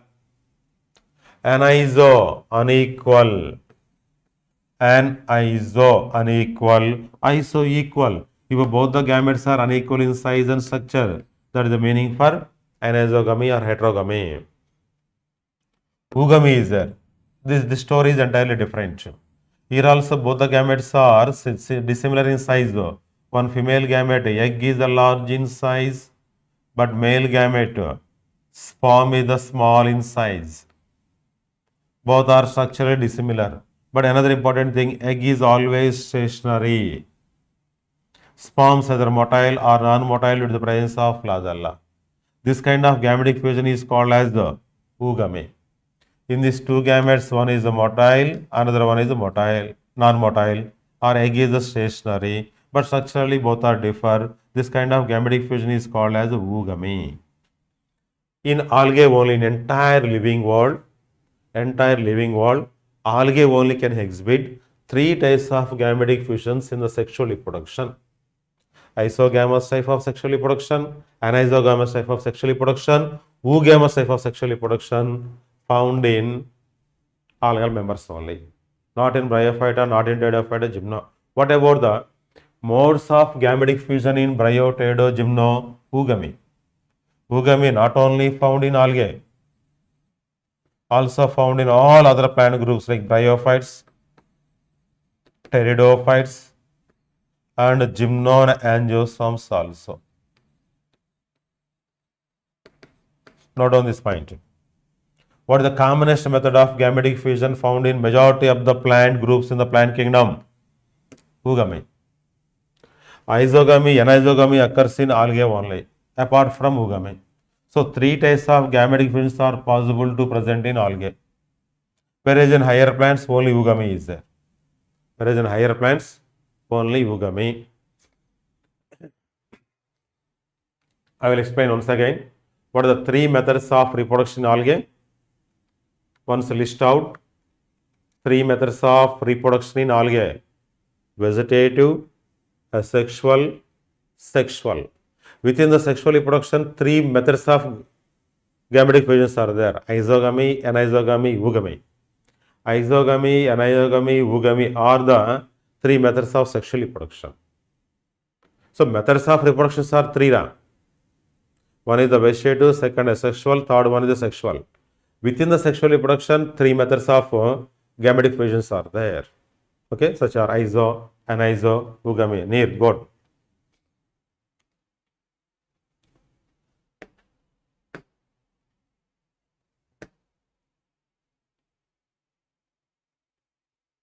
Isogamy. Both the gametes are similar in size. Example for isogamy: Chlamydomonas and Spirogyra. Chlamydomonas, Spirogyra are example for isogamous type of sexual reproduction. Anisogamy, both the gametes are dissimilar in size.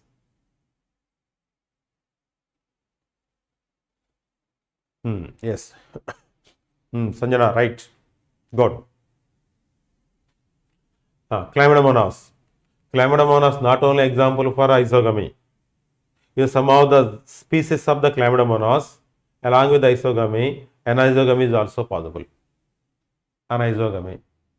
Next, oogamous type of gametic is found in volvox and one brown algae fetus. In this oogamy, female gamete is always stationary, non-motile, non-flagellated and larger. But male gamete is the smaller, may be motile with the presence of flagella. This kind of gametic fusion is the oogamy found in volvox and fetus.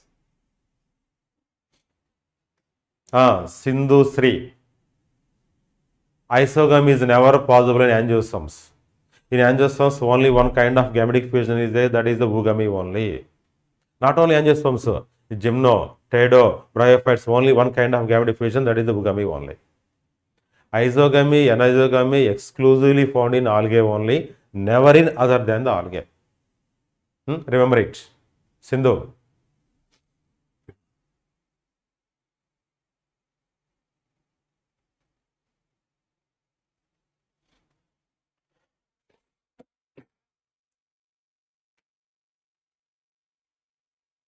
Next, another important and common feature of life cycle of the algae.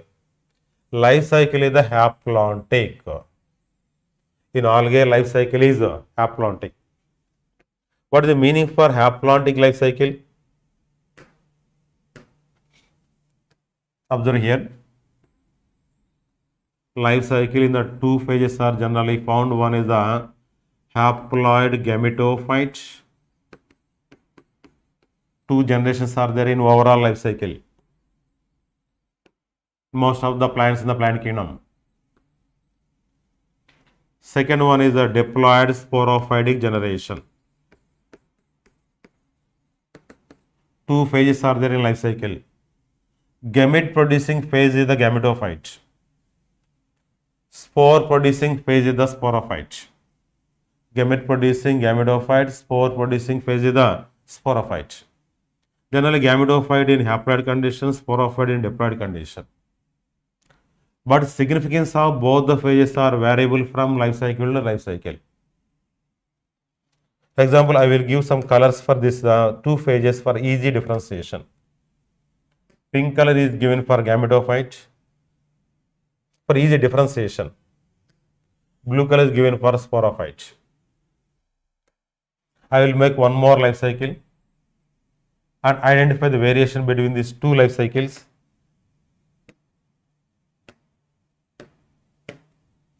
What about here? Gametophyte is the more dominant or more elaborative than that of sporophyte. Sporophyte is highly negligible. Such kind of life cycles are called haplontic life cycle. Haplontic life cycle.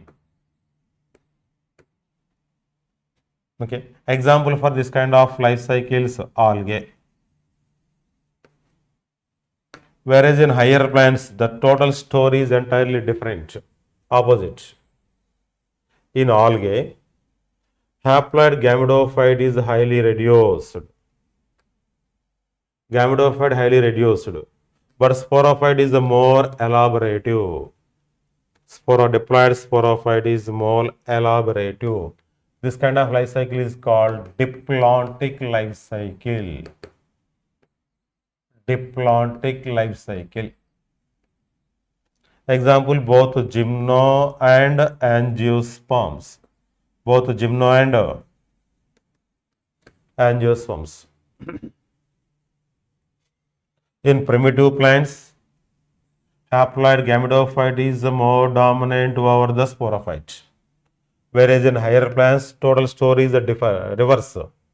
Haploid gametophyte is highly negligible, but diploid sporophyte is highly evolved. Between them, bryo and pteridophytes, intermediate type of life cycle is there. Here also, both are significant. Gametophytic generation and sporophyte generation almost are equal or little variable. This kind of life cycles are called haplodiplontic life cycle. Haplodiplontic life cycles. Total 3 types of life cycles are found in entire plant kingdom. In algae, haplontic. Bryo and pterido, haplodiplontic. Gymno and angio, diplohaplontic, according to our NCERT syllabus. Okay, 3 types of life cycles. What is the major variation between these three? If the gametophyte is the completely dominant over the sporophyte, the blue color is the representative for sporo, pink is the representative for gametophyte, that is the haplontic life cycle. Whereas in bryophytes and pteridophytes, both are significant. Haplodiplontic. In case of gymno and angio higher plants, haplontic phase is the gametophytic phase, the highly reduced, but sporophyte is the highly dominant and elaborative. This is about the 3 types of life cycles in overall plant kingdom. So, our topic is the algae. So, what kind of life cycle is found in algae? Haplontic. Life cycle generally haplontic. And the zygote acts as a meiocyte. Meiocyte means the cell which is able to perform meiotic cell division, such are called meiocytes. Next point, economic importance of algae or economic advantage of the algae. Point number 1, total carbon dioxide in this universe are fixed, maximum amount of carbon dioxide in total carbon dioxide fixed by algae. Around 50% of the CO2 in the atmosphere are fixed by or reduced into carbohydrate by the algae. So, in this total global photosynthesis, maximum photosynthesis carried by algae. Next, being photosynthesis, they increase the level of dissolved oxygen in environment. Photosynthetic organisms not only provide food material, also that can provide oxygen. So, maximum amount of oxygen we can utilize or obtained from algal members.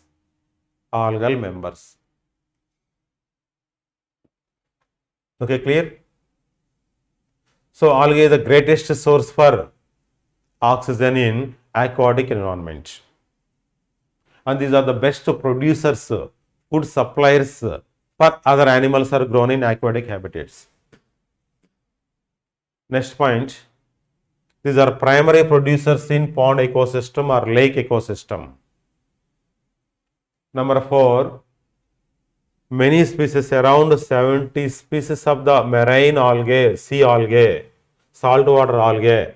Example, Porphyra, Laminaria, Sargassum act as the major source for food. Porphyra, Laminaria are the types of marine algae, huge, large shaped algae. Based on shape, this kind of algae are called kelps. Kelps. Around 70 species are there in marines, which are used as a food for aquatic animals. Next, some of the brown algae, red algae produce large amount of water-liking colloids are called hydrophilic colloids, water-holding substances. Example, algin obtained from brown algae, kerragine obtained from red algae. These are hydrophilic colloids.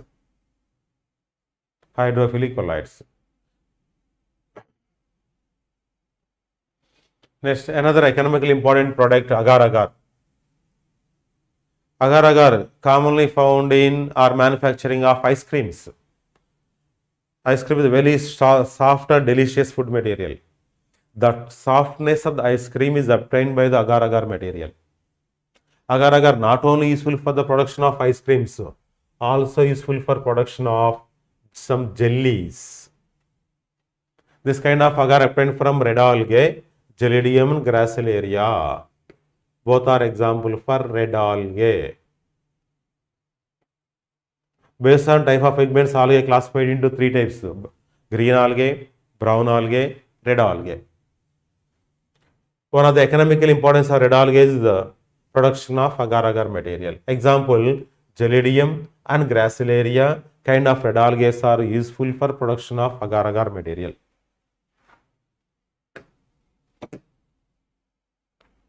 Here is the Gracilaria image.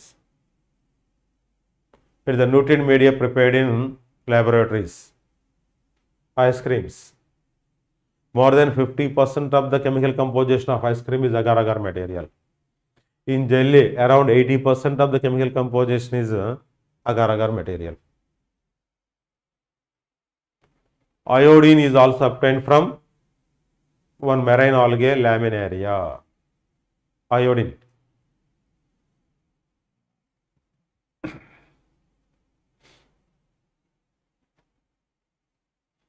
Yes, these are the some highly proteinaceous food supplements prepared from some green algae or blue-green algae. Such a proteinaceous food obtained from of some pills or capsules or tonics form also available. Especially chlorella species, spirulina species, these are unicellular green algae used as a protein food supplements. Within the limited space or small amount, it gives more amount of nutrition. Hence, such are used by a food supply, used by space travelers as the light-weighted food supplements. In terms of the weight, light. In terms of the size, smaller. But in terms of the protein quality or food quality, is highly greater. That's why it is a more handy to carry by the space travelers. Okay, such kind of food material is also called as single cell protein. Full form of the SCP, the single cell protein. What kind of algae are useful for production of single cell protein? One is the chlorella, another one is the spirulina. Chlorella, spirulinas are served as a single cell protein producing algae. What is the important significance of SCP? Protein rich food supplements, and it is the best or handy for carrying by the space travelers. Space travelers.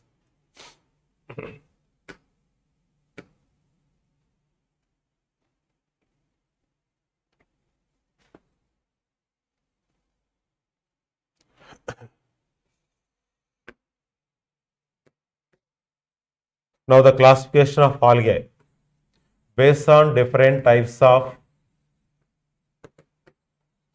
pigments. Algae mainly classified into 3 groups.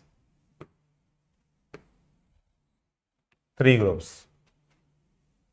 One is the green algae. Second group is the brown algae. Third one is the red algae. These are common names. Botanical names or scientific names. Chlorophyceae, scientific name of green algae. Chlorophyceae, chloro green. Phyceae, suffix for algal group. Study of algae is a phycology. Study of algae is a phycology. Phyco means algae. That's why in every group, one suffix word is the phyceae. Brown algae, Phaeophyceae. Red algae, Rhodophyceae.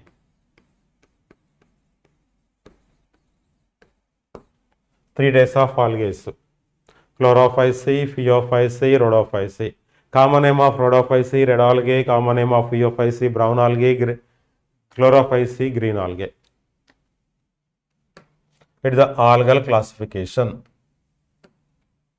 Make a 3-column table. I will explain that some differences between three types of algae.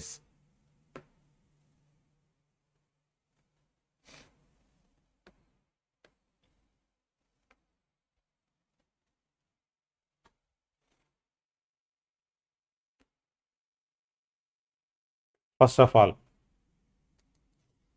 types of pigments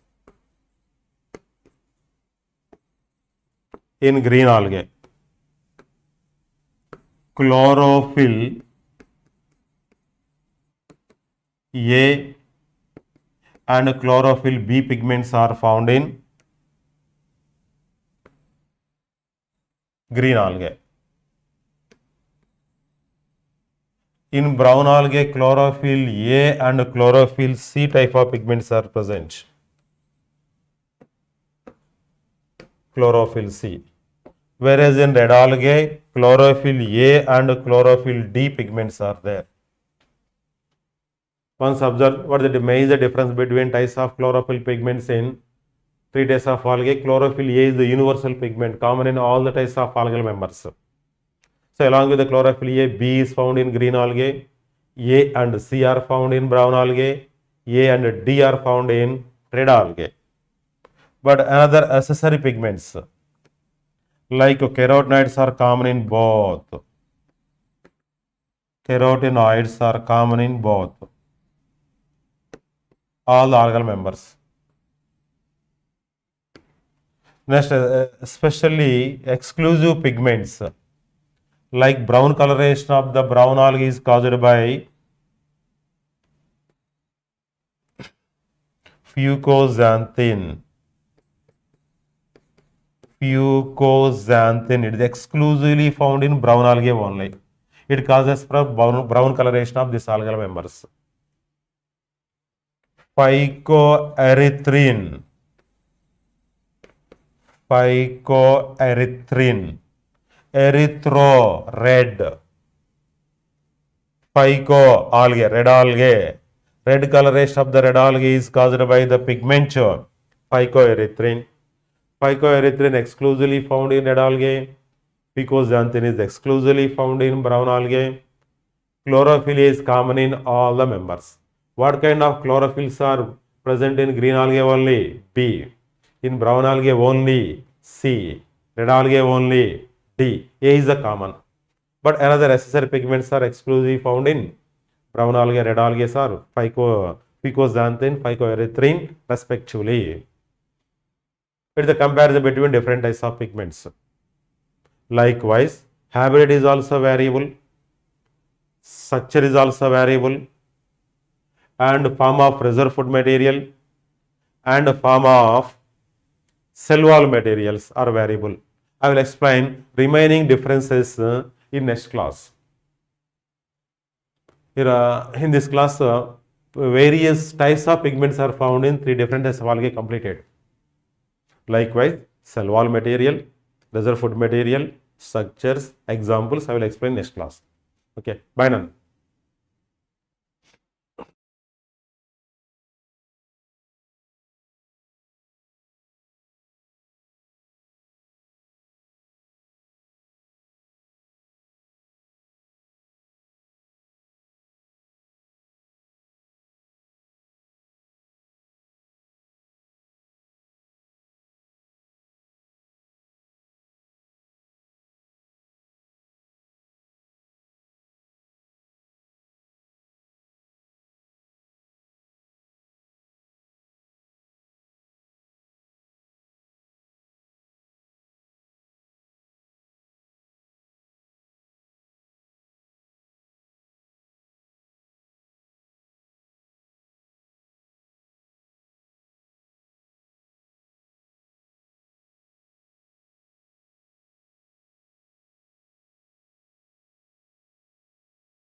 Hello, good morning, students.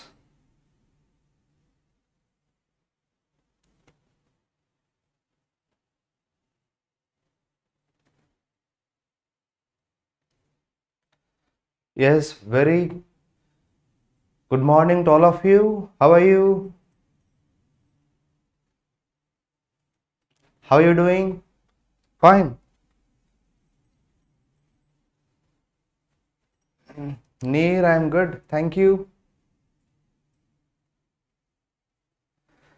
We'll meet you once you come here personally.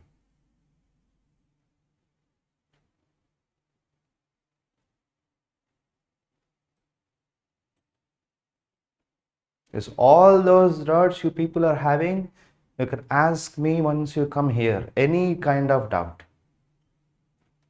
Okay? Rather than discussing between yourselves, you have to ask an authentic source to clear your doubts. Yep. Fine. So last class we might have discussed bit about coordination. As I told you, communication or coordination was supposed to happen, it's supposed to take place between cell, organ, tissue, or organ system to one more organ system, isn't it?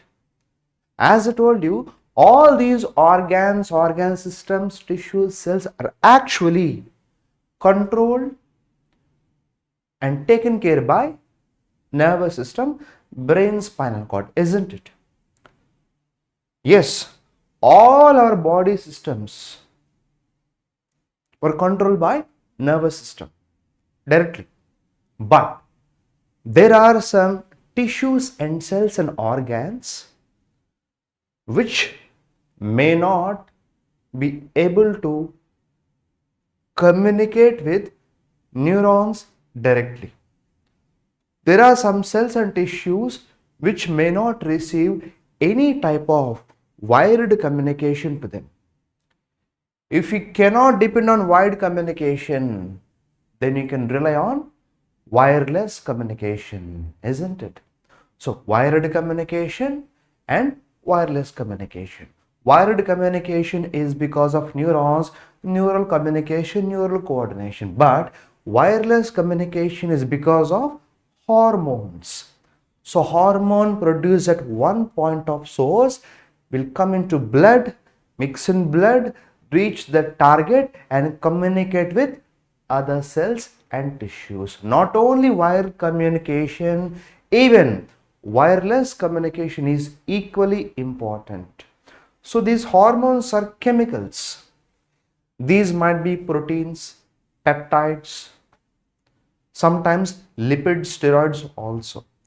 So this chemical messenger or hormone, being a chemical, it was able to convey its message from source to target. So the communication and coordination carried by the chemical was referred as chemical coordination.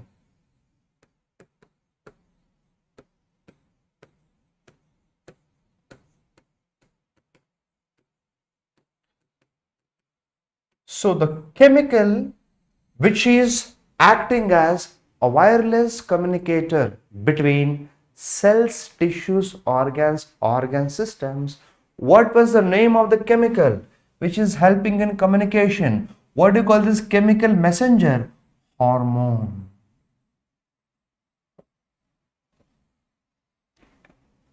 Isn't it? It is hormone. And which organ does produce these hormones? There are more than 40 types of hormones in our body till date, and still 200 or 300 more to be yet discovered. We did not discover every hormone in human body. There are still many hormones waiting to be discovered. We do not know exactly which hormone is responsible for increasing lifespan, we do not know exactly which hormone is responsible for behavior.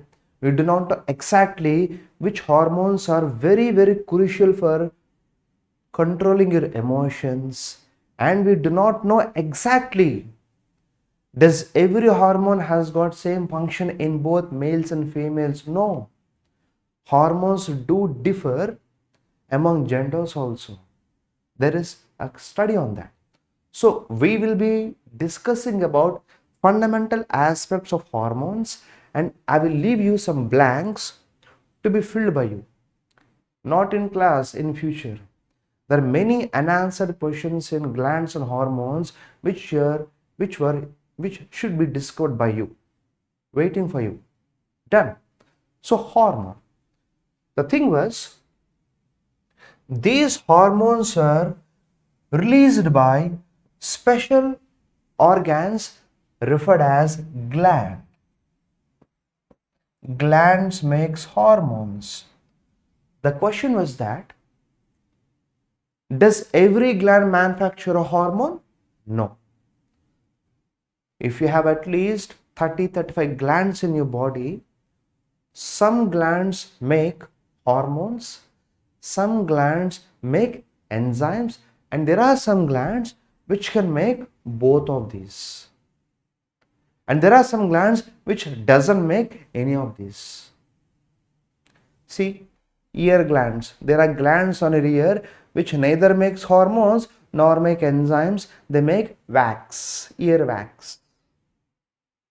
Isn't it? Sebaceous glands, they make sebum, not enzyme, not hormone. There are glands.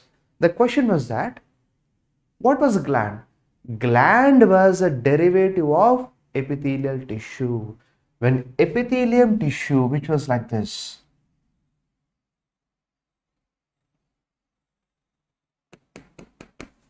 when epithelium invaginates like this, the invaginated portion of epithelium now attains rapid secretion function and becomes a gland. Like this. But guys, observe this. When epithelium is getting invaginated, pulled into the body like this, this was epithelium, it gets invaginated like this. So when epithelium is getting invaginated, there are two possibilities. Sometimes the invaginated part will be remain as such all the lifespan. Whereas in some cases, after invagination, this physical connection between surface epithelium and gland will be lost. Like this. No more connection. The surface epithelium has lost its connection with gland. Okay. So, when this gland manufactures a chemical, the chemicals from this gland will mix into blood supply directly, because they have cut their connection with surface epithelium. So when a gland pushes their secretions into blood supply directly, such kind of glands were referred as endocrine glands. Endo, which means into. Secretion. Crine means secretion. What into? They were secreting into blood. So endocrine means any gland which releases its chemicals directly into the blood. Those are endocrine glands. Whereas this one, this gland, it still has a duct. This still has got connection maintained with surface. Therefore, whenever this gland manufactures any chemical, this chemical will not mix with blood, it will be sent through this duct to outside. So this secretion will not mix into blood. They will be released out of blood. Such kind of gland was referred as out secretion, exocrine gland. Exocrine gland and endocrine gland. So guys, see, exocrine gland, then endocrine gland, isn't it? Exocrine, they do not secrete any chemical into blood supply. Endocrine gland, all their secretions will be released into the blood supply because they do not have ducts. So exocrine possess duct, we call them as ductus glands.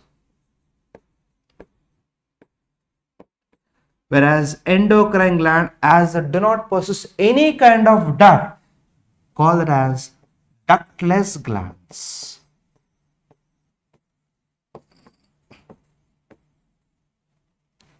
Okay, done? Exocrine, endocrine. Most of the secretions coming from exocrine gland usually consist of enzymes. Usually. But most of the secretions coming from endocrine glands, they possess hormones.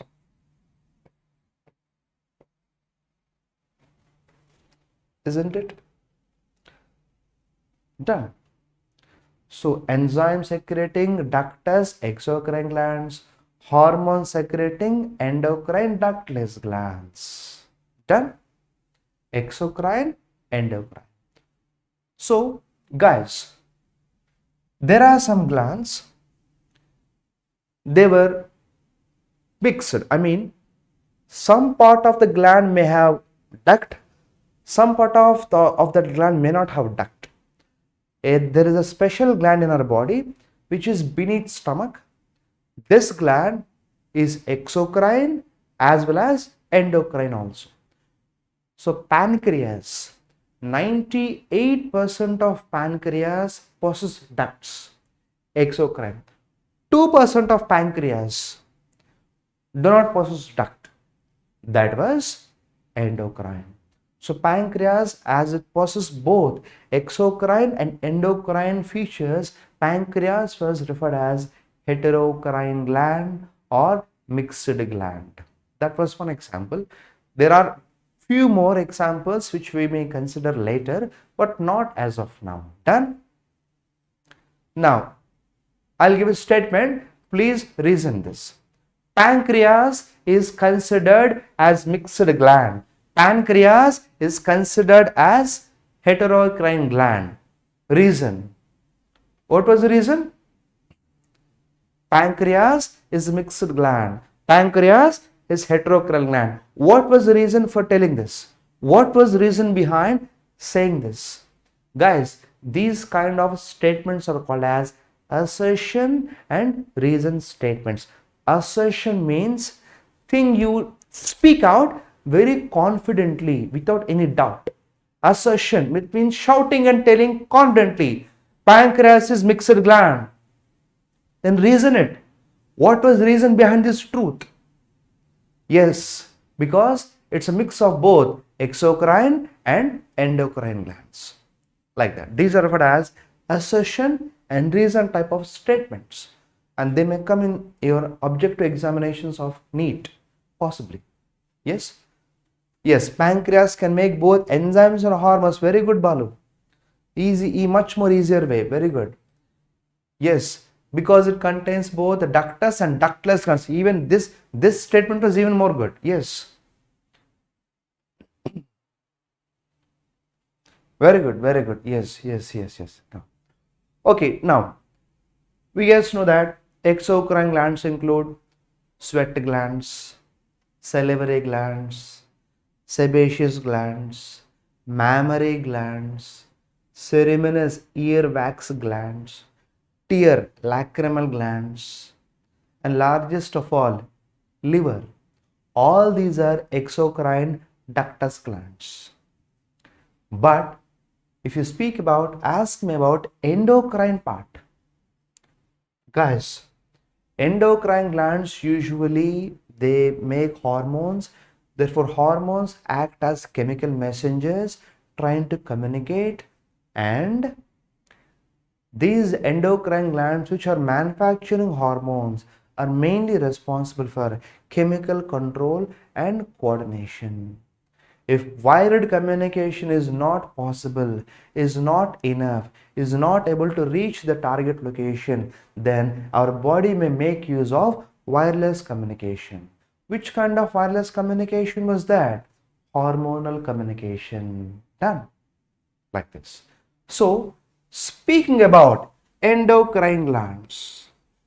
Now guys, it was an exercise for you.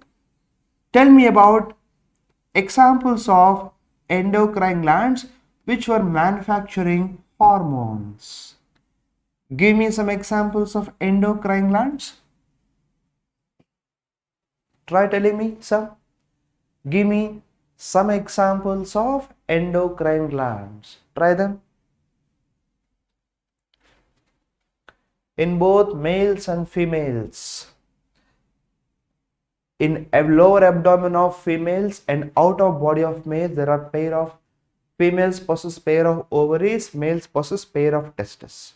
Ovaries manufacture female sex hormones, testes manufacture male sex hormones. Both these are organs as well as they can act as gland also. So testes and ovaries are combinedly we refer them as gonads. Testes in case of males, ovaries in case of females. Done? Gonads. Bit above, on top of both kidneys, we can see a cup-shaped gland like this on top of both kidneys. As these glands are found adjacent to kidney renal tissue. So this adjacent gland on kidney was adjacent to renal, adrenal gland. Even more anterior, there is a gland just beneath your stomach. It's a mixed gland. 98% was exocrine, just 2% was endocrine. What was that? Pancreas. And bit above again, if you come near your chest cavity, thoracic chamber, heart, adjacent to heart there was a gland. Guys, this gland which is beneath heart, which is adjacent to heart, this gland will decide your body immune system. This gland will decide more or less how many years you live. This gland will decide your strength of your blood immune system also, your body strength too. So this, and unfortunately, this gland is temporary. It was never a permanent. So this gland dies once you reach 30-35 years of your age. After that, this gland will die away and your immune system will be definitely compromised and decreased. That's why old people were less immune than young people, because young people possess this gland, old people lose this gland. This temporary gland which is providing your immunity, what was that? Thymus.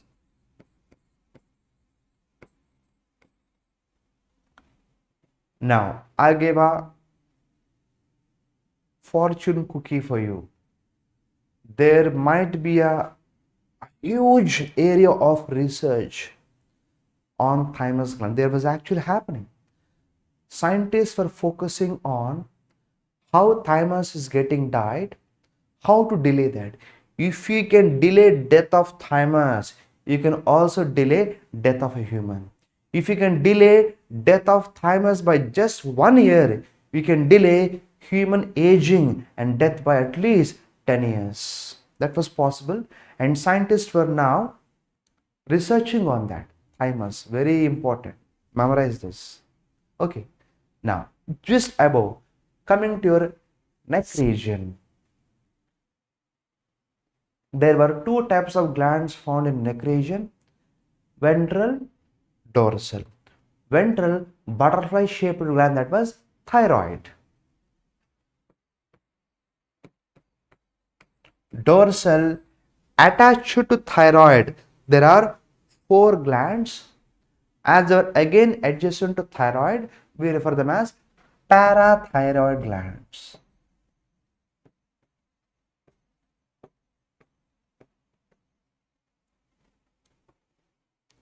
Okay, these are just some examples, and more or less most of these glands were actually controlled by their master, which was found inside your brain.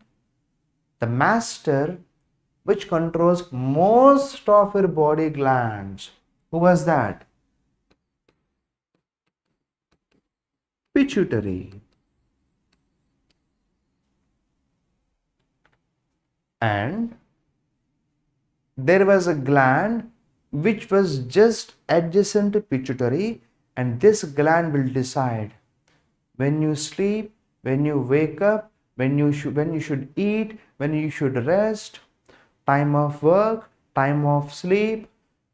Okay, this gland will decide your internal biological clock. This gland will decide circadian rhythm.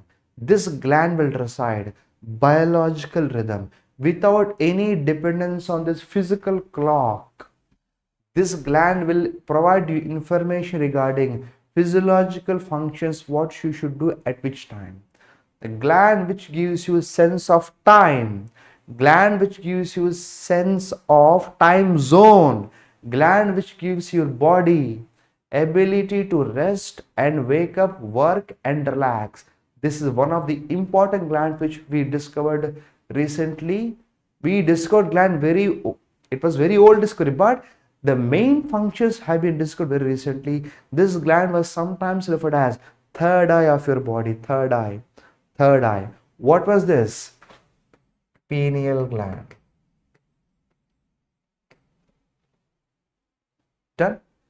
And see, even master has a master, and more or less all these glands, with very few exceptions, could be actually controlled by grand master, the final boss. And if this boss is actually part of your brain, what was the part of the brain which is also acting like grand master and is controlling every endocrine gland of your body? What was that? Hypothalamus. Head. Hypothalamus was actually part of your forebrain, which is also grand master among endocrine glands, the main culprit behind your body behavior. That was hypothalamus. Okay.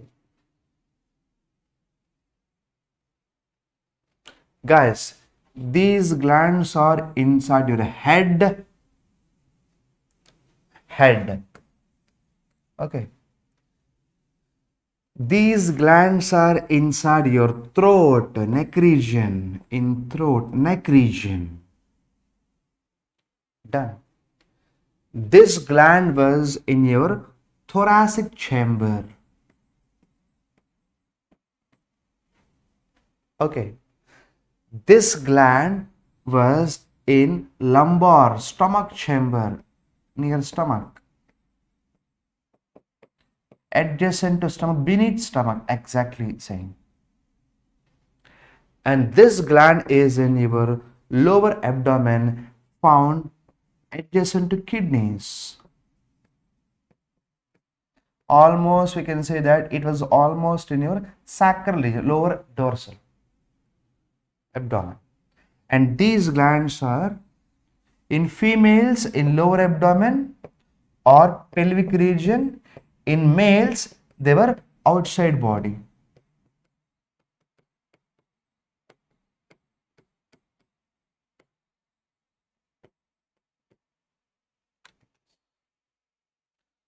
So I gave you locations also.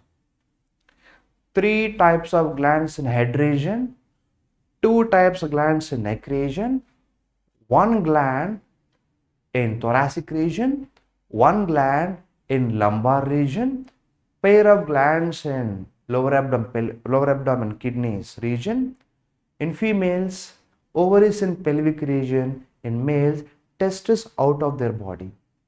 I gave you locations also. When you speak about their importance, yes. So gonads, testes or ovaries. Guys, ovaries manufacture 2 types of sex hormones in females. So ovaries manufacture 2 types of sex hormones in females. What were those? Estrogen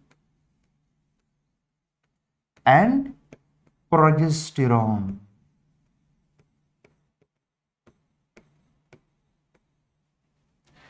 Estrogen is mainly responsible for female sexual behavior, increase in size of mammary glands, high pitch of voice in females, and physiological secondary sexual changes happening in females, development of breast, increase in width of their hips, change in their voice. All these were given by estrogen. Whereas progesterone is mainly responsible for menstruation in females, and progesterone is also responsible for maintenance of pregnancy. Without these hormones, females cannot have babies. Okay, that was the importance of these hormones. Whereas in case of males, males have got a pair of testes. This pair of testes mainly manufacture the most important male sex hormone, that was testosterone.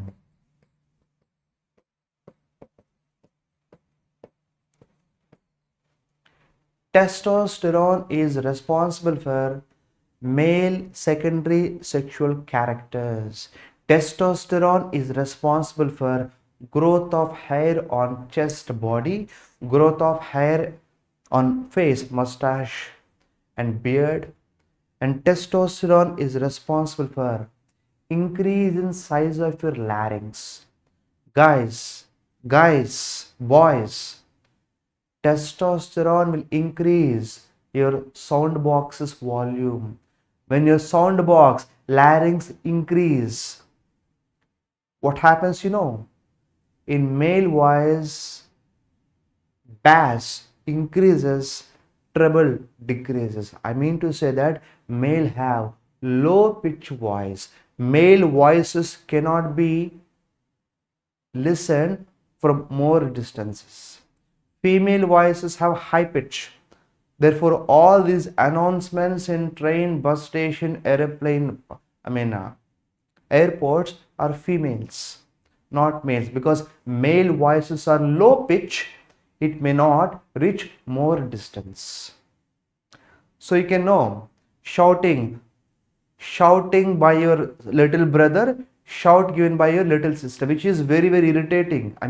Which is very, very testing your patience, I mean to say. So male voices are low pitch. They may not affect your ears that much, physiologically speaking. But female voices have got high pitch. Listening to high pitched voices for more time may cause permanent damage to ears also, scientifically proved.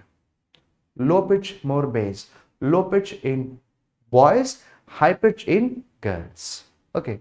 In alone, testosterone is also responsible for formation of sperms. Testosterone will also be useful for maintenance of male sexual behavior. Therefore, male sex hormone is mainly testosterone, female sex hormone is mainly estrogen. Like this. Yes, Cherry, little sister's voice was more irritating, right? Low pitch, high pitch. Females have high pitch.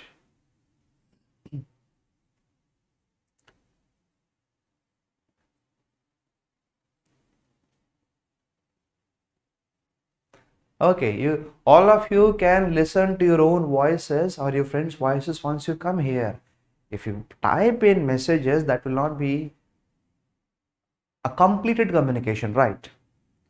If you have to complete your communication, you have to come here and speak to each other and know each other. That's good. Guys, do not believe and trust in this online communication. There is no emotion in it, just a typed language. Okay, this typing is just a text. There is no emotion in it. Done. Like this. Okay, and bit above. And coming to kidneys. On top of each kidney, we can see a pair of a gland, that was adrenal gland. Guys, adrenal gland, if you observe adrenal gland under a microscope, the exterior peripheral part of this adrenal gland is physically distinct when compared to center of this gland. So peripheral part of adrenal gland was called as adrenal cortex, whereas the center part, middle part, was actually referred as adrenal medulla.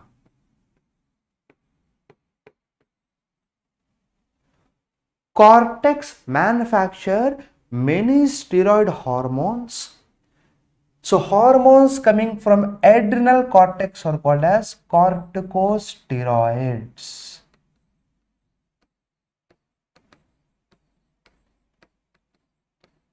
We can also use a shortcut for this. Corticosteroids are also referred as corticoids.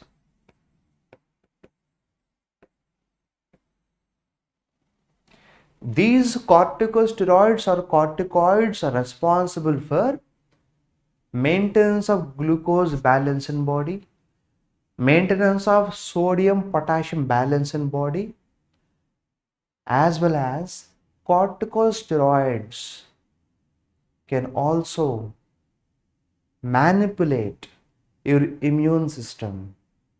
Okay, they can suppress immune systems also.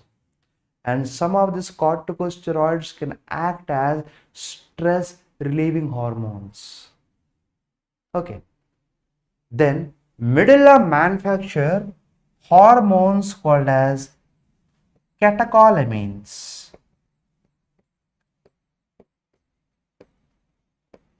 There are two types of catecholamines which almost have same function. They differ just in their molecular formula, just slight chemical change. These two hormones are epinephrine and norepinephrine.